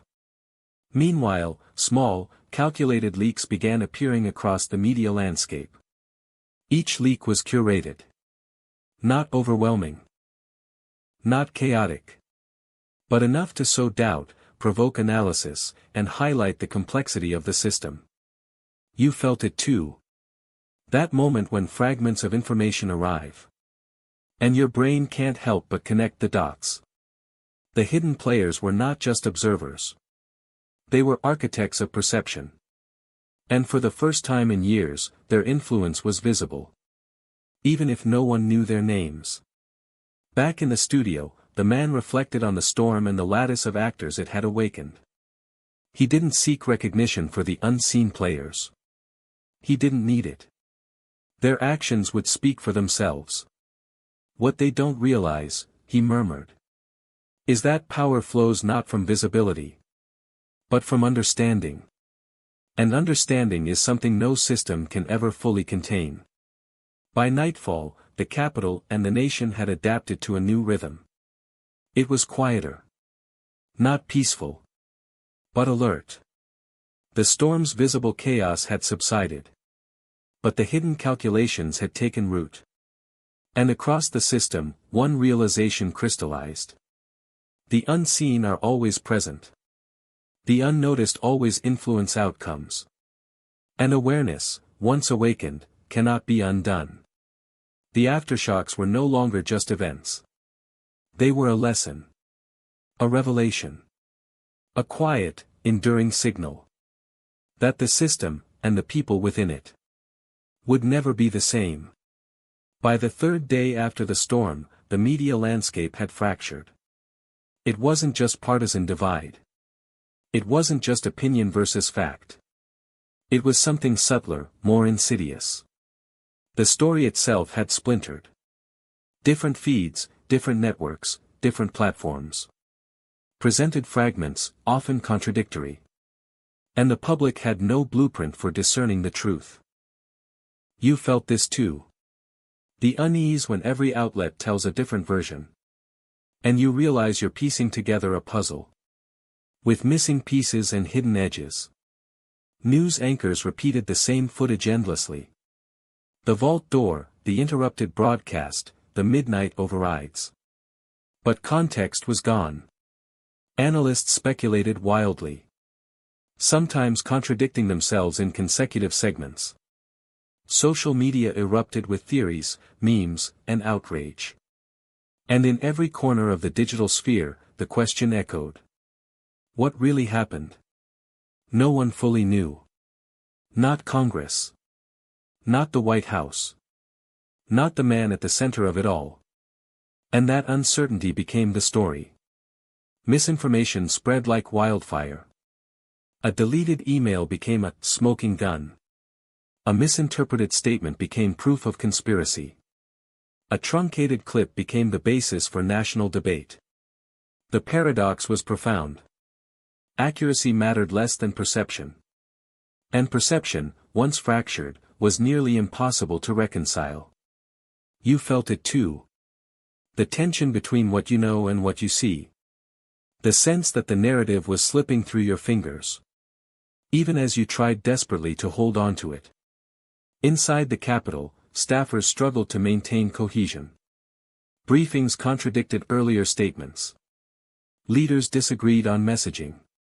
Advisors suggested spin, others demanded silence. And all the while, the public narrative was being shaped externally. By platforms and algorithms the system had no control over. A junior aide whispered. They're controlling the story without even touching us. The senior leader, staring at her phone, nodded grimly. Yes. And that control is now stronger than any vault, any policy, any procedure. Across the nation, Americans felt the emotional weight of the fractured narrative. Some felt vindicated. Some felt anxious. Some felt deceived. Families debated over breakfast tables. Commuters argued over headphones in traffic. Colleagues whispered in office cubicles. The storm wasn't just political. It was cognitive. It was emotional. It was cultural. And the effect was universal. People no longer trusted linear explanations. They trusted what resonated with their perception of reality. And in that trust, the divide widened. Meanwhile, the man who sparked the storm observed the fracture with calculated calm. He understood a principle most had forgotten. Information is only powerful when interpreted. Misinformation is only dangerous when unchallenged. The fracture of narrative is the fracture of control. Every glitch in the broadcast, every selective leak, every viral snippet. They were nodes in a network. An intricate pattern designed to expose how fragile public perception could be. And the public, unknowingly, became a part of the experiment. Absorbing fragments, analyzing inconsistencies, debating endlessly. And creating their own patterns. In the corridors of power, the consequences became more apparent. Leaders realized that controlling perception was no longer possible. Spin was meaningless. Messages could be crafted, refined, repeated. But the decentralized audience was now actively interpreting and curating the story themselves. And with that realization came fear. Not fear of a person. Not fear of an event. But fear of the narrative itself. Because once control over narrative is lost, the machinery designed to enforce order becomes irrelevant. Outside the capital, in ordinary American neighborhoods, something remarkable happened. Conversations shifted. People debated not only facts, but the very structures that defined the facts. What are we not seeing? Who decides what counts as true? Are we part of the system, or observers of it? Questions that had once been academic were now personal, urgent, and immediate. The storm had fractured the narrative. And in that fracture, it had awakened curiosity, doubt, and awareness. The paradox of a fractured narrative is simple. It creates chaos. It destabilizes authority. It exposes human imperfection. But it also illuminates truth. Not absolute truth. Not a single, tidy storyline. But the messy, living truth of systems, choices, and consequences. And for those willing to see beyond the fragments, a rare clarity emerged. The system can be broken, bent, and interpreted. And awareness, not obedience, is the ultimate power. By nightfall, the nation had entered a new state. Not calm. Not resolution. But reflection. The fractured narrative left behind an echo. Patterns were visible. Control was tenuous. Power was fallible. Awareness was awakening. And in that quiet, subtle awareness, the next phase of the story began to take shape. Because the public, fractured, curious, engaged, was no longer a passive observer. They were a participant. And the consequences of that participation would define what came next. By the fourth day, the storm had shifted from spectacle to reckoning. Not the kind broadcast on the news. Not the kind analyzed in pundit panels. But a reckoning that lived in hallways, offices, and private conversations. It was quiet, heavy, and relentless. Inside the Capitol, the senior leader paced her office. Every decision from the previous days replayed in her mind.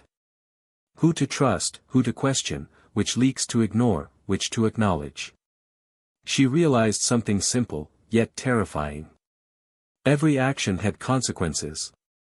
Every choice could fracture more than just a career. Every omission could erode trust in ways that would last decades. And the paradox was immediate. Doing nothing was no longer safe. Doing something carried risks she had never imagined. Across the building, aides and advisors faced personal dilemmas of their own. A young staffer who had helped authenticate leaked documents was suddenly confronted with a moral choice. Stay silent and protect herself. Or speak up and risk professional ruin. She felt the weight of her own complicity. And the complexity of ethics within a system designed to obscure accountability. You felt that moment before. When loyalty, morality, and self-preservation collide. And no choice feels purely right. Meanwhile, the man who had ignited the storm observed these personal reckonings quietly. He did not dictate choices. He did not coerce. He only created circumstances where truth could no longer be ignored. Because true power, he understood, doesn't force people to act. It exposes the fractures. And lets human judgment decide the outcome. And those judgments, fraught with fear, pride, and conscience, were far more revealing than any statement or broadcast. In one secure office, a senior advisor whispered to a colleague. If this gets out, careers are over. If it doesn't, the system will collapse anyway. The colleague's face was pale. You're saying there's no safe choice. Exactly, came the reply. And that's the point. The reckoning isn't about punishment. It's about awareness. And awareness is uncomfortable. Outside the walls of power, the American public was feeling their own version of the reckoning. They didn't know all the details. They didn't know every hidden calculation. But they understood something essential. Systems they had trusted for decades were not infallible. People they had believed were impartial could be flawed, complicit, or constrained. And their own role, as observers, voters, and participants, was far more consequential than they realized. You felt that too. That subtle tension between personal ethics and the broader system you inhabit. That moment when realization dawns. You are part of the story. And your choices matter. Inside the Capitol, a whistleblower prepared to step forward publicly for the first time. Their hands trembled over the keyboard. Every sentence carefully measured. Every claim meticulously sourced. Every word balanced between revelation and consequence. Because they understood a fundamental truth. Truth carries risk. But silence carries more. And with that understanding came a personal awakening. The storm was no longer external. It had become intimate. Touching individual conscience, integrity, and courage. Meanwhile, the fractured narrative continued to shape public perception. Social media users dissected every detail. Podcasts debated morality versus legality. Op-eds questioned accountability, ethics, and responsibility. But amid the chaos, one thing was clear. The public was thinking. Critically. Emotionally. And in that thinking, the foundation of systemic control began to erode. The storm had moved beyond events and into consciousness itself. Back in the studio, the man reflected on the personal reckonings unfolding across Washington. People always underestimate the power of awareness, he said softly. Almost to himself. You can't force ethics. You can't mandate morality. You can only illuminate choice. And the choice, once illuminated, carries weight that cannot be ignored. Because personal accountability, even within the machinery of power, is more volatile than any law, any protocol, any vault. As night fell over the city, the Capitol glowed under dim streetlights. Leaders wrestled with decisions that would define their careers. Staffers wrestled with conscience and ambition. Whistleblowers wrestled with fear and courage. And the public wrestled with perception, trust, and truth. The storm had passed. The fracturing had occurred. But the reckoning, that intimate, personal confrontation with ethics, awareness, and consequence, was just beginning. And for those who chose to confront it, the lesson was profound. Power is temporary. Truth is fleeting. But conscience, once awakened, cannot be silenced. By the fifth day, the storm had begun to settle, but only superficially. Underneath the veneer of normalcy, the momentum had shifted. The invisible forces at play were reconfiguring influence, alliances, and authority. Inside the Capitol, leaders assessed new dynamics. The fractures created by the storm had opened opportunities for voices long ignored. Junior staffers found themselves consulted for the first time. Whistleblowers gained unexpected leverage.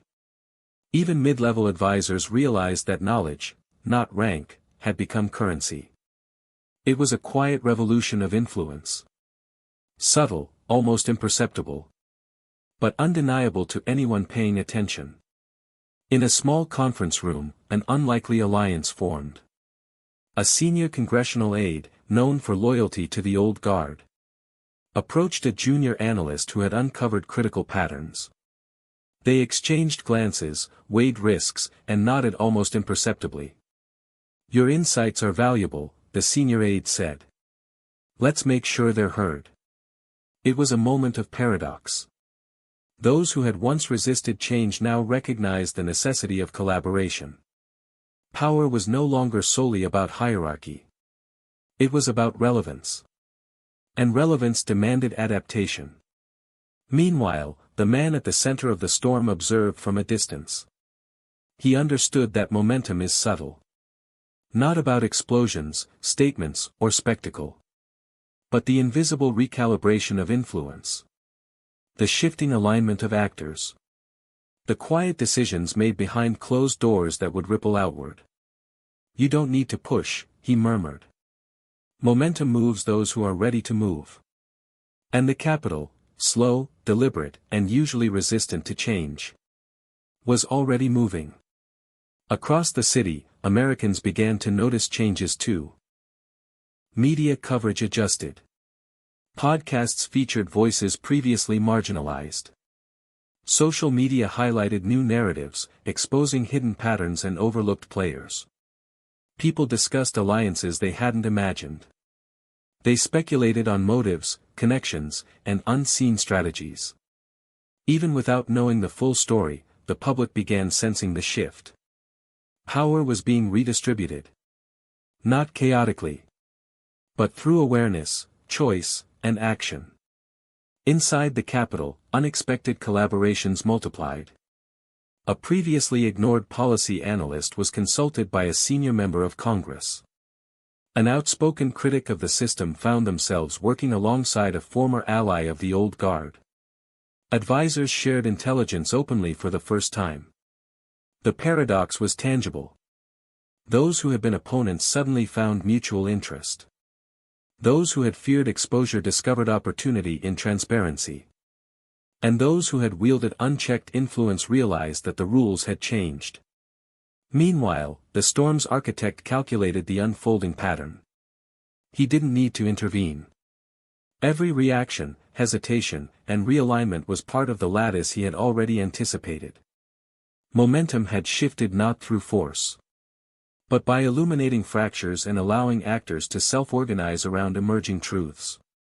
He leaned back in his chair. The system adapts, he said. But those who understand it adapt faster. And the speed of understanding now determined influence more than rank or title. Outside the Capitol, ordinary Americans participated unknowingly. They debated, shared information, fact-checked, and corrected misconceptions.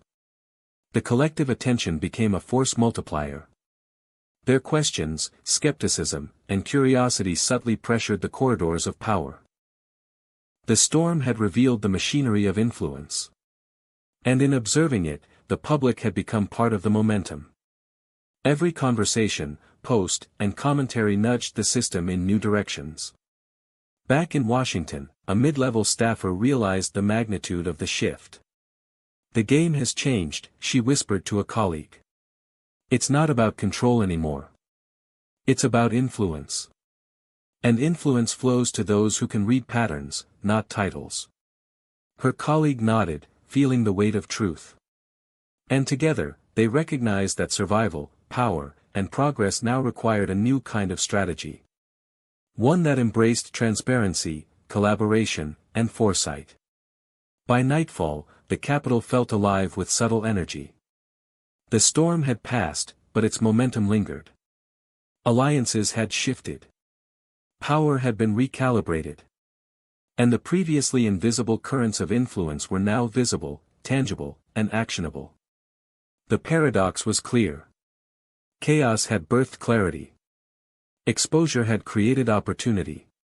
Disruption had enabled collaboration. And for those paying attention, one truth emerged. Power is never fixed. It flows where awareness, adaptability, and courage meet. And the next move is always defined by those willing to see what others ignore. By the sixth day, the chaos of the storm had begun to reveal its hidden architecture.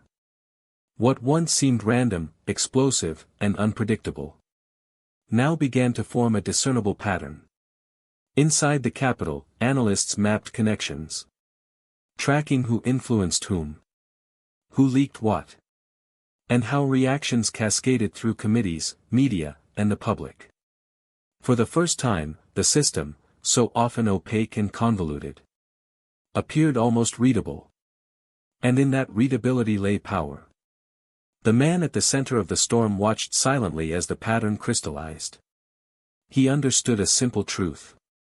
Events are chaotic. Patterns are deliberate. He didn't need to force every outcome. He didn't need to micromanage every reaction.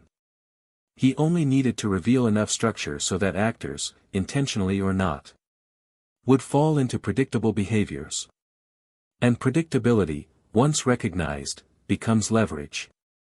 In a conference room on the East Wing, a team of mid-level advisors stared at a projected map of interactions.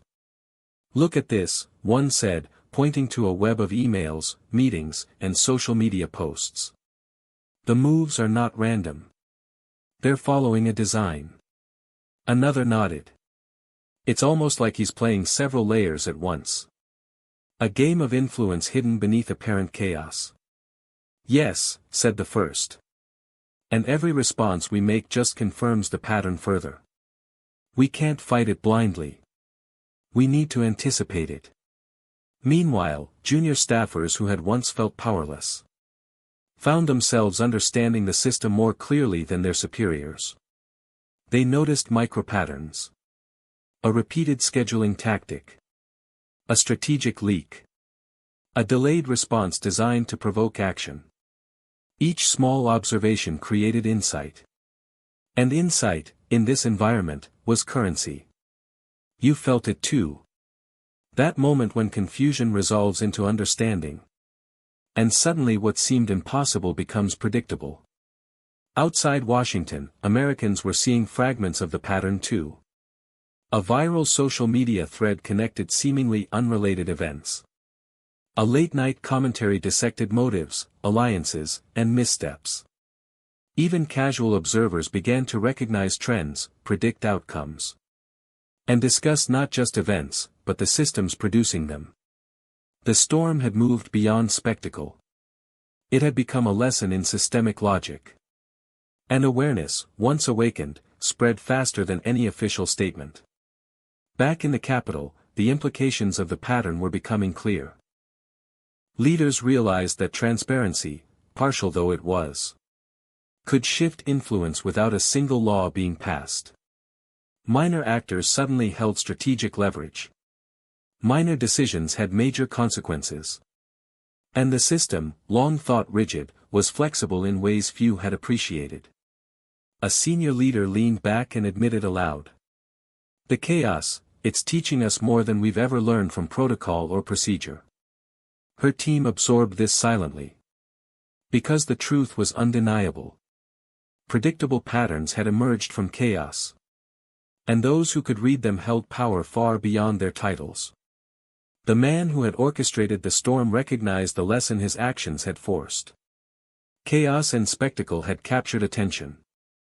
But it was the pattern beneath the chaos that created understanding. And understanding, systemic, strategic, visible, was more potent than any immediate outcome. He whispered to himself. Once the pattern is seen, control is no longer about force. It's about perception, foresight, and leverage. Even the media, initially fragmented and frantic, began noticing the threads. Analysts connected dots they hadn't seen before. The timing of announcements, the precision of interruptions, the selective disclosures. Journalists realized the story wasn't about isolated events.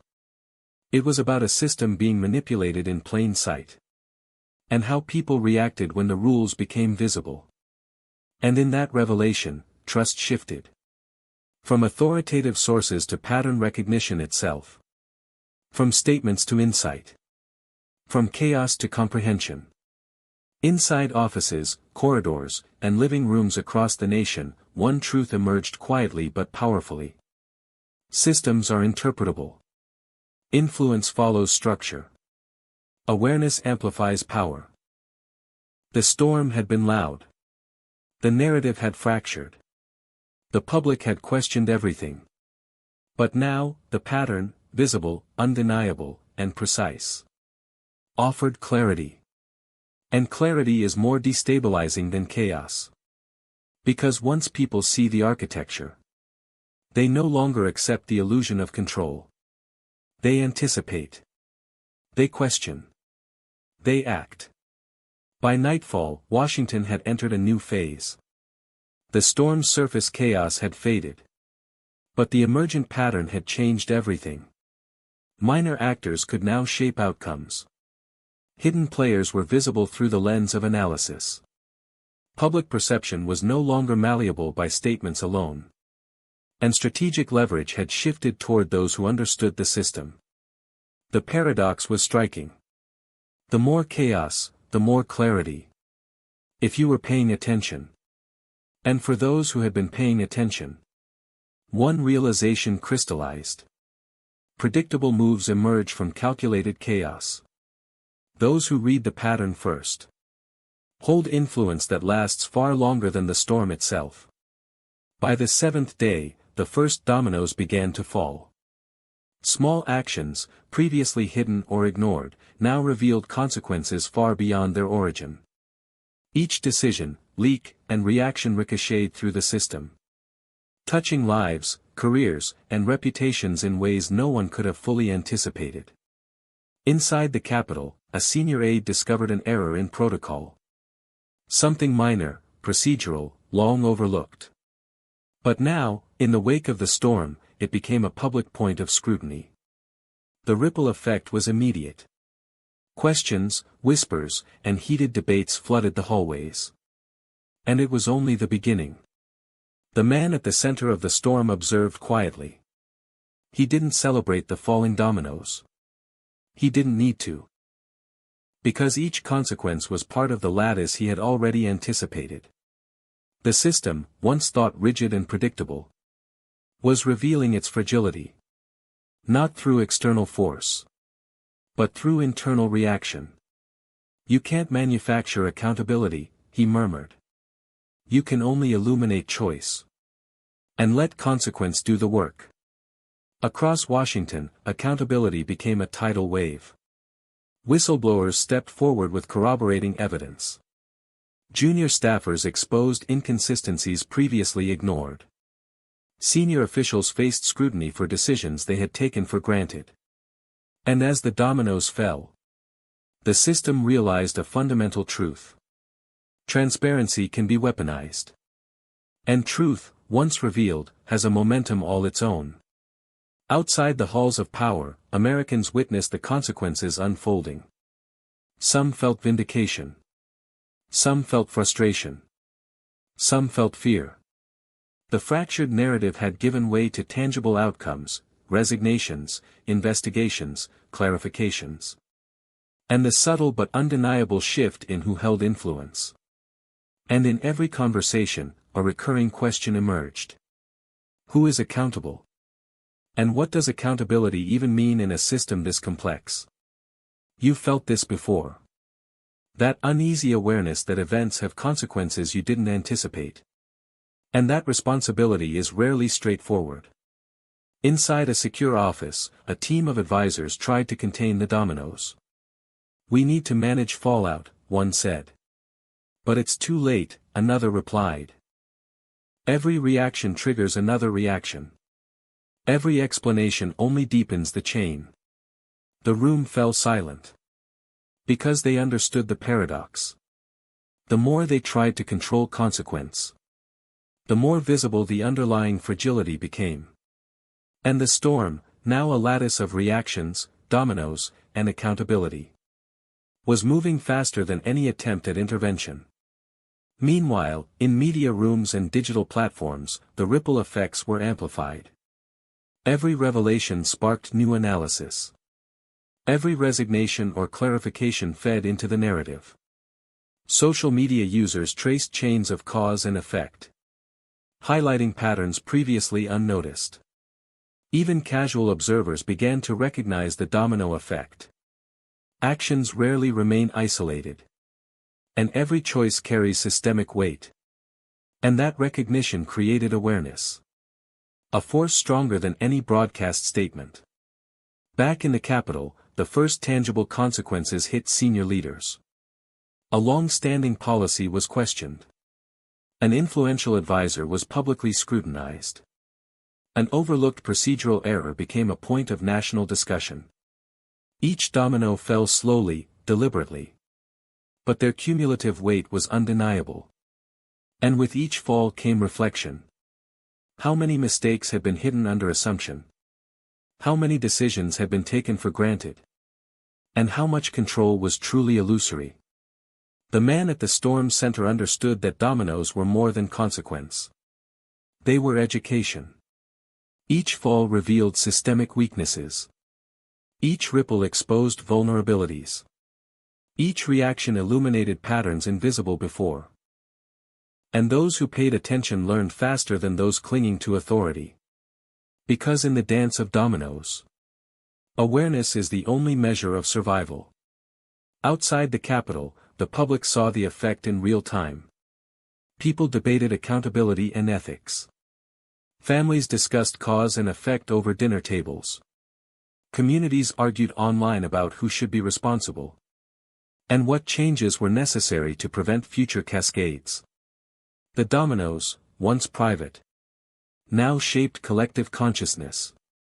And the storm, though less dramatic on the surface, continued to educate, influence, and reshape behavior. By nightfall, the Capitol had changed once again. Not physically, not structurally, but emotionally, ethically, and psychologically. The dominoes had fallen. Consequences had spread. Awareness had grown. And for those watching closely, the lesson was clear. Every action matters. Every choice creates a ripple. Every system, no matter how rigid, can be reshaped by consequence, awareness, and courage. And as the city lights glimmered across marble steps, one quiet truth echoed through every office, hallway, and living room. Control is an illusion. Awareness is power. And the next domino, whatever it may be, will fall in ways no one can fully predict. By the 8th day, the storm's visible chaos had begun to fade.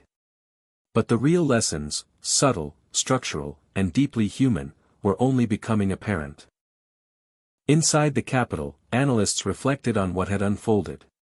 Not just the vault, the broadcasts, or the leaks. Not just the dominoes, but the patterns, the strategies, the psychology behind every move. Because the storm had revealed something profound. Systems are alive. Strategy is more than planning. And human behavior is both predictable and unpredictable. Often at the same time. A mid-level staffer, staring at a whiteboard filled with interconnected events, realized. Every reaction we've seen wasn't random. It was part of a pattern designed to reveal our own assumptions. Her colleague leaned in, frowning. You mean, we were being taught, not attacked? Yes, she said. And if we missed it, the lessons would repeat. You felt that realization before. When chaos suddenly becomes a mirror. Reflecting not just events, but your own understanding, or lack of it. Outside, Americans were experiencing the same revelation. The fractured narrative had forced them to question more than the storm. They questioned. What rules govern systems we rely on? How do people with influence manipulate outcomes? How much do our own perceptions shape reality? Suddenly, everyday observers were analysts. Ordinary citizens were detectives. And the collective attention, previously fragmented, was beginning to discern the hidden patterns. Back in the corridors of power, senior leaders began to internalize hard truths. Traditional hierarchies are fragile. Authority without awareness is impotent. Influence follows insight, not rank. And more importantly, every system has weaknesses. Every decision has unintended consequences. Every individual, no matter how minor, can alter outcomes if they understand the patterns. The storm had transformed abstract principles into concrete awareness. Meanwhile, the man at the storm center reflected on human behavior. He understood the paradox. People resist change until forced to adapt. People follow rules until they see patterns that reveal alternatives. People act predictably, until they realize they can act otherwise. You can't force comprehension, he murmured. You can only illuminate it. And when comprehension dawns, action follows naturally. This was the hidden lesson: the system didn't need to be broken. It only needed to be seen for what it was. And once people saw it, the behavior shifted, voluntarily. In a quiet office, a junior analyst discovered another insight. The system reacts not to force, but to anticipation. We overestimate our control over outcomes. And underestimate our own influence when we understand the patterns. Her mentor nodded, eyes narrowing. You're describing the ultimate leverage, awareness. Not coercion. Not command. But knowledge of the system itself. And in that moment, the implications were undeniable. Strategic thinking wasn't about action alone. It was about understanding the invisible currents beneath every visible move. Outside, Americans began applying these lessons intuitively. In workplaces, communities, and online networks. People recognized patterns, predicted reactions, and adjusted behavior. Some resisted. Some adapted. Some thrived. The storm had not ended. It had evolved into a living lesson in systems, strategy, and human behavior. Back in the capital, leadership realized the necessity of embracing these hidden lessons. Collaboration became essential. Transparency became a tool, not a vulnerability. Awareness became more valuable than authority. And in accepting these truths, the system, fragile and flawed though it was, became capable of self-correction. The storm had not destroyed it. It had educated it.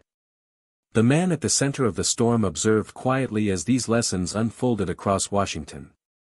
He did not intervene. He did not dictate outcomes. He only illuminated the possibilities. And the results were telling. Those willing to see the patterns gained influence. Those ignoring them lost relevance. Those who adapted quickly shaped the next phase of events. And that, he realized, is the ultimate lesson of strategy. Force accomplishes little. Awareness guides everything. By nightfall, the storm had shifted from spectacle to education. The dominoes had fallen. The fractured narrative had clarified into patterns. The momentum had shifted. And the hidden lessons, subtle, systemic, and human, had begun to resonate. Every observer, every participant, every actor in Washington, and across the nation, was now confronted with the truth. Systems have weaknesses. Strategy is only effective when it accounts for behavior. Awareness, understanding patterns, anticipating reactions, and perceiving the invisible, is more powerful than any protocol, hierarchy, or authority. And in that quiet, reflective awareness, one thought lingered. The storm was never about destruction. It was about insight. And insight, once realized, changes everything. By the 9th day, the storm had begun to expose what had long been hidden. Not just policies, not just minor mistakes. But secrets so carefully protected that their existence was almost mythical. Inside the Capitol, files surfaced, some digital, some physical. That had been buried for years, shielded by layers of bureaucracy and protocol. Emails, memos, and recordings revealed discrepancies, contradictions, and concealed decisions. And with each revelation came a new tension. Trust, fragile, assumed, and often unexamined, was now under siege. A senior staffer discovered a memo that contradicted earlier statements. One colleague had authorized an action, while another had publicly denied knowledge. The fallout was immediate. Meetings erupted. Accusations flew. And loyalties, once unquestioned, began to fray. You felt this moment before. The instant when what you believed to be solid truth shifts into uncertainty. And the people you trusted most become potential threats. Meanwhile, the man at the center of the storm observed the unraveling quietly. He did not cause the leaks. He did not manipulate the revelations. He only understood the inevitability. Systems built on secrecy cannot withstand sustained scrutiny. And trust, once assumed, is far more fragile than you realize. He knew that exposing hidden truths was not chaos. It was clarity in disguise. Outside, the public was watching and participating simultaneously. social media amplified each revelation. Analysts and commentators debated minutiae that had been carefully guarded. And the collective audience, previously fragmented, now began identifying inconsistencies and questioning motives. The unraveling was no longer confined to Washington. It had become participatory. The public was dissecting, interpreting, and judging. Inside the corridors of power, personal relationships strained under the weight of exposure. Friends became adversaries. Colleagues became skeptical observers. Mentors were questioned. Even family ties were tested as information leaked beyond official channels. One advisor whispered, almost to herself, "If we can't trust each other, how can we trust the system?" The room fell silent. Because everyone knew the answer. You can't.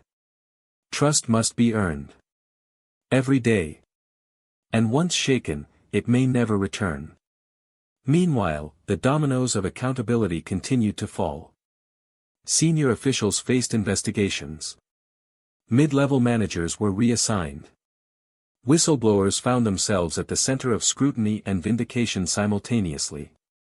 Every exposure forced reflection. Every revelation tested allegiance.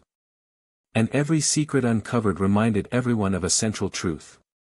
Transparency is relentless. Secrecy is temporary. And human behavior, flawed, complex, and unpredictable, always leaves traces. Outside Washington, Americans absorbed the unraveling with equal intensity. Families discussed contradictions over dinner. Workplaces debated ethics and accountability. Online communities analyzed motives and uncovered inconsistencies in real time. The public's perception of truth became dynamic, evolving with each new disclosure. Trust, once assumed, became conditional. And participation, critical observation, questioning, and discussion, became a civic responsibility. You felt that tension too. The subtle anxiety that comes when you realize that what you believed might have been incomplete or misrepresented. And that your assumptions, and loyalties, need reevaluation. Inside, the man at the storm center reflected on the paradox. Secrecy had once been power. Now, it was vulnerability. The unraveling was painful for some, liberating for others. But above all, it was inevitable. Because systems, no matter how fortified, cannot survive sustained awareness without adaptation. As night fell, the Capitol hummed with quiet unease. Leaders, staffers, and observers alike faced the same uncomfortable realization. The system had been hiding truths for decades. Trust had been assumed, often blindly. And now, every secret exposed shifted influence, power, and perception. The storm was no longer about events. It was about revelation. And the human psyche, ethical, fearful, proud, was being tested relentlessly. By the end of the day, one truth emerged clearly. Secrets eventually surface. Trust must be maintained through transparency and integrity. And when both are compromised, the system itself becomes the storm. The unraveling was not the finale. It was the beginning of transformation. And for those who understood its rhythm, there was a rare opportunity to rebuild trust. Or to watch everything collapse further. By the 10th day, the storm had exposed everything it could. Secrets had surfaced. Trust had fractured. Momentum had shifted. Now came the slow, deliberate work of recalibration.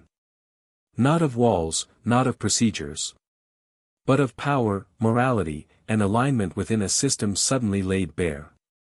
Inside the Capitol, leaders gathered in small, tense rooms.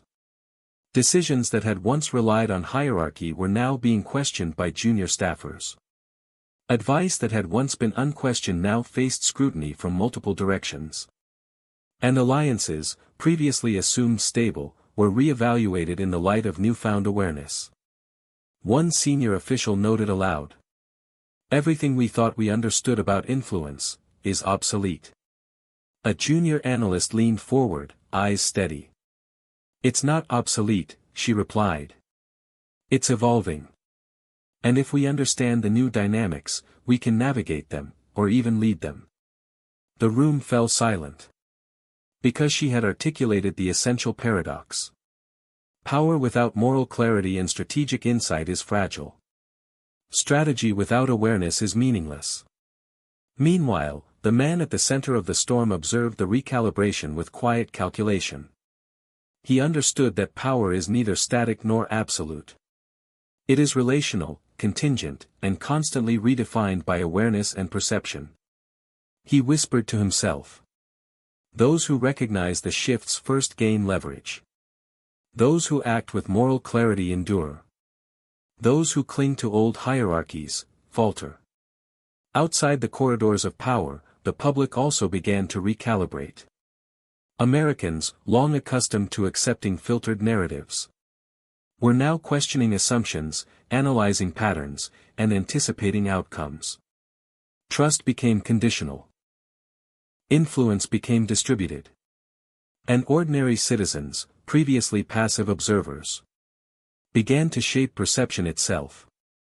You felt that tension too. The subtle awareness that your understanding matters. And that your voice, however small, carries weight when systems are exposed. Inside the Capitol, junior staffers found themselves advising senior leaders openly for the first time. They highlighted hidden patterns in workflow. They predicted reactions from both colleagues and the public. They suggested strategies grounded not in authority but in observation. Senior leaders listened, sometimes reluctantly, sometimes eagerly. And slowly, strategic alignment emerged. A coalition built not solely on rank, but on insight, morality, and shared understanding. The recalibration extended beyond strategy. Moral accountability became central to every decision. Leaders recognized that missteps were not only procedural. They were ethical. And the consequences, once hidden, were now visible to everyone. A senior advisor reflected aloud. Power is meaningless if it erodes trust. Authority is hollow if it ignores ethics. Strategy fails if it overlooks human behavior. And the truth resonated. The storm had not only tested the system. It had tested the people within it. Meanwhile, the dominoes of accountability continued to influence recalibration. Resignations, public disclosures, and operational corrections created both obstacles and opportunities. Leaders and staffers alike learned to anticipate consequences before they arrived, rather than reacting after the fact. The system was no longer reactive. It was beginning to become strategic. Outside the walls of power, Americans engaged with the storm differently now. They debated ethics and outcomes. They challenged authority and questioned motives. They noticed patterns and predicted next moves. The storm had shifted from spectacle to systemic education. Awareness was multiplying.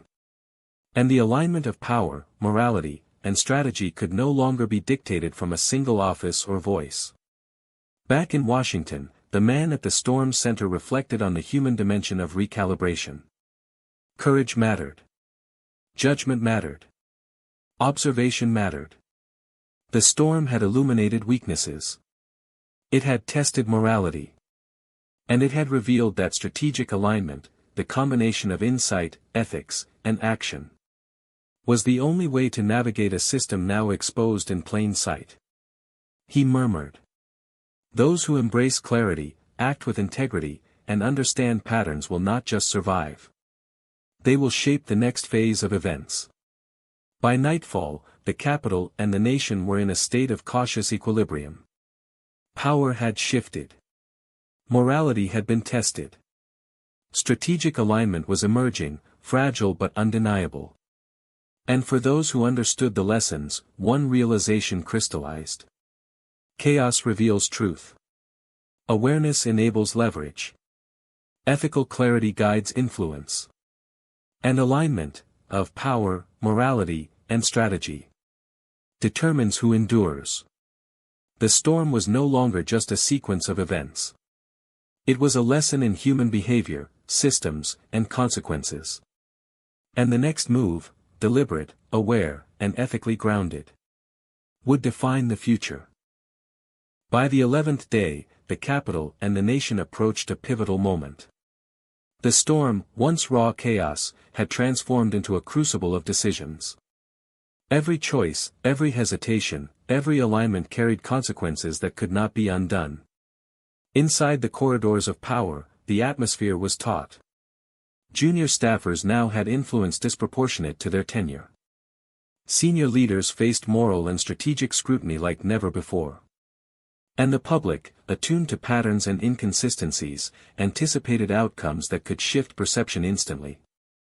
The system itself, flexible, fragile, and exposed, hung on decisions made in these moments. A senior official faced the first critical dilemma. A report had surfaced implicating a long-trusted advisor.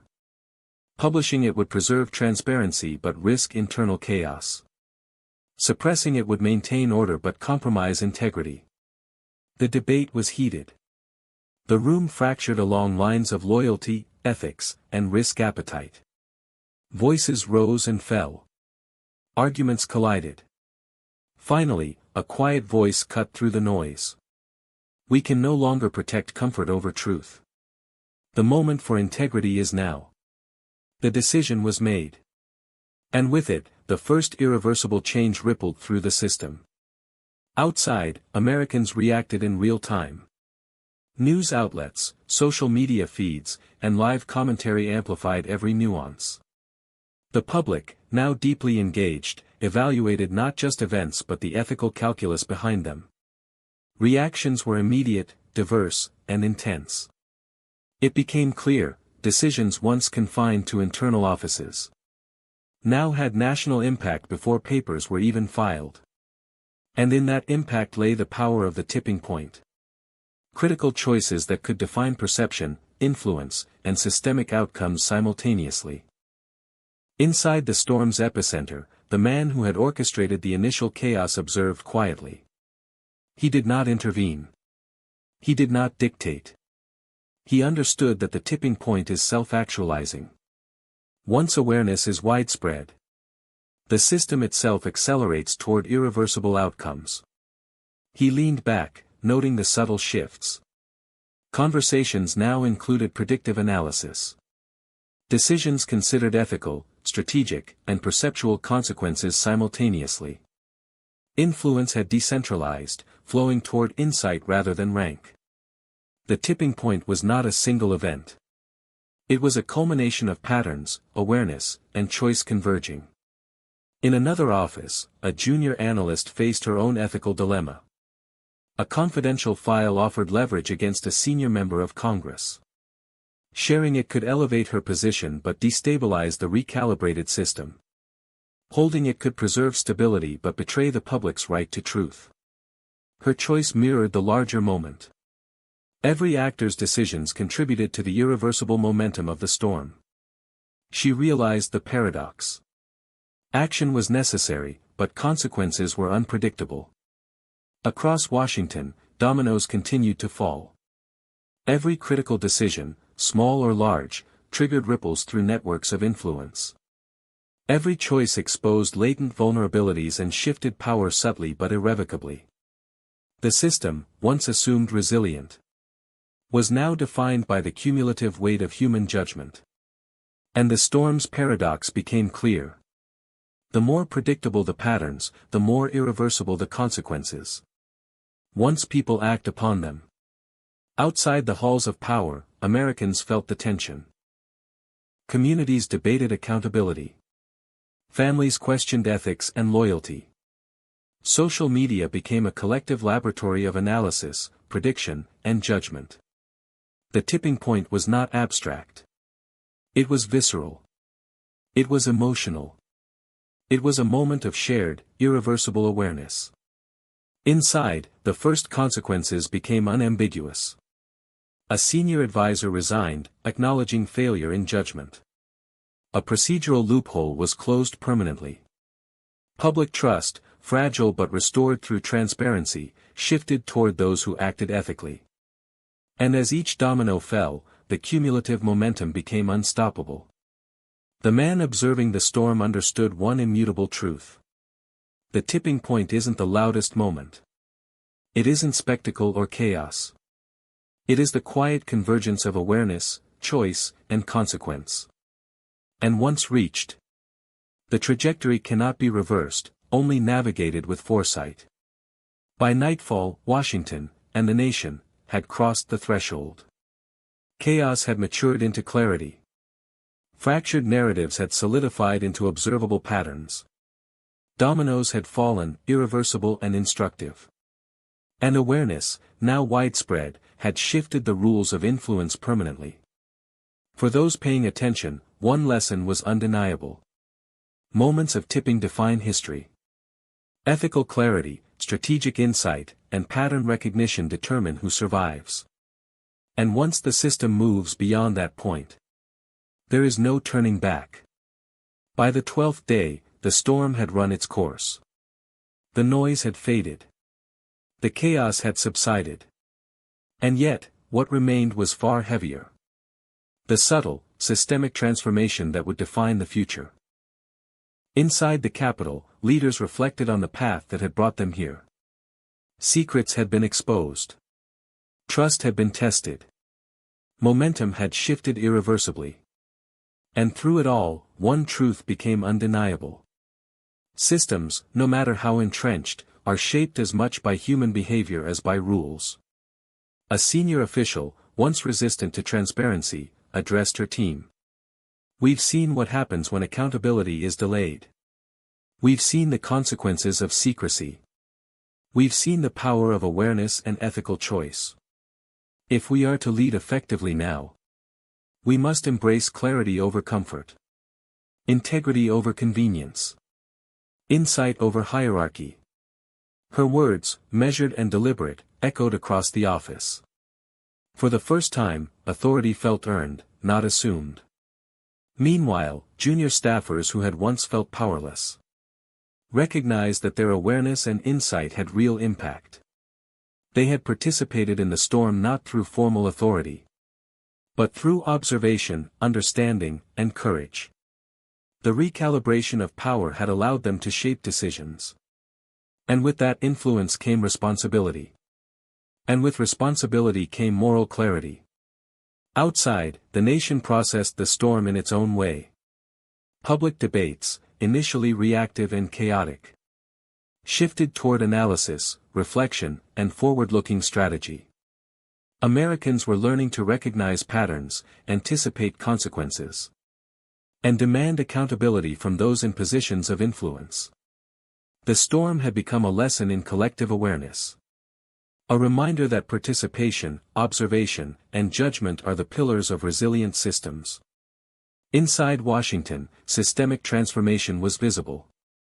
Policies were revised to reflect transparency. Communication chains were streamlined to reduce ambiguity. Ethical oversight became a formalized, non-negotiable part of decision-making. Leaders understood that transformation was not a single event. It was a continuous process. A commitment to recalibrate systems and human behavior simultaneously. And for those who had weathered the storm, one principle prevailed. Influence is temporary. Ethics are enduring. Awareness shapes both. The man at the storm's center observed quietly as the transformation solidified. He did not celebrate victories. He did not lament losses. He only noted the emergent order. A system that had been tested, fractured, and educated. He whispered to himself. True power lies not in control, but in illumination. Those who understand patterns, act ethically, and anticipate consequences will endure long after spectacle fades. In offices, hallways, and private conversations, one lesson repeated endlessly. Transparency is protective. Awareness is empowering. Strategic alignment grounded in ethics ensures sustainability. Leaders now made decisions with moral and systemic foresight, rather than fear of immediate fallout. Staffers understood that their insights mattered. And the public, attentive and engaged, became an active participant in the system itself. By nightfall, the capital was quiet, but the lessons were enduring. The storm had taught that chaos is temporary. Awareness is transformative. Consequences are inevitable. Trust is fragile, yet rebuildable. Morality anchored in transparency is the only way forward. And in that quiet, reflective moment, one realization crystallized across the system. The reckoning had not ended with destruction.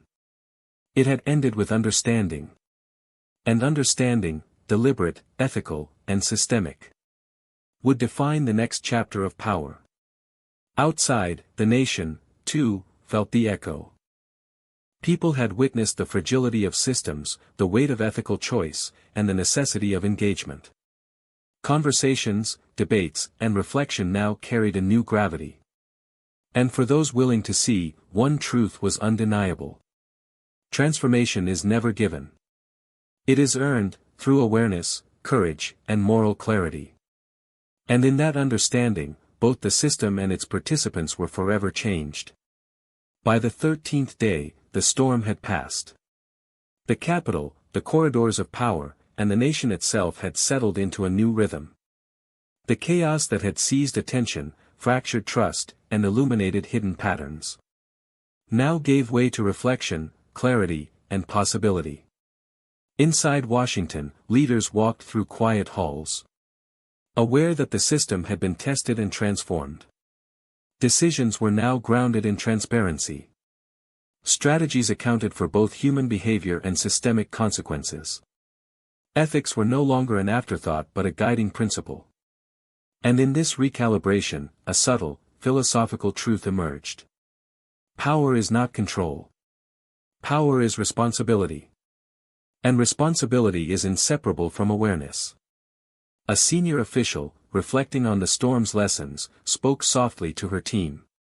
You've seen what happens when assumptions go unchallenged. You've seen what happens when secrecy dominates.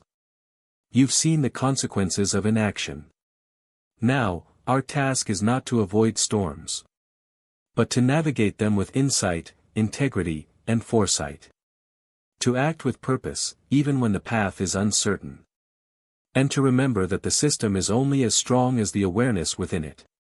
Her words resonated quietly, anchoring the collective consciousness of those who had participated in the reckoning.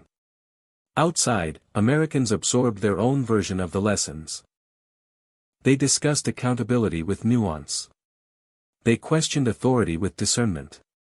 They recognized the interplay between choice, consequence, and systemic impact. The storm had become more than spectacle. It had become education, a living lesson in awareness, ethics, and influence. And the echoes of that lesson spread quietly, persistently, across homes, workplaces, and digital networks. You know this feeling. That moment when reflection follows chaos.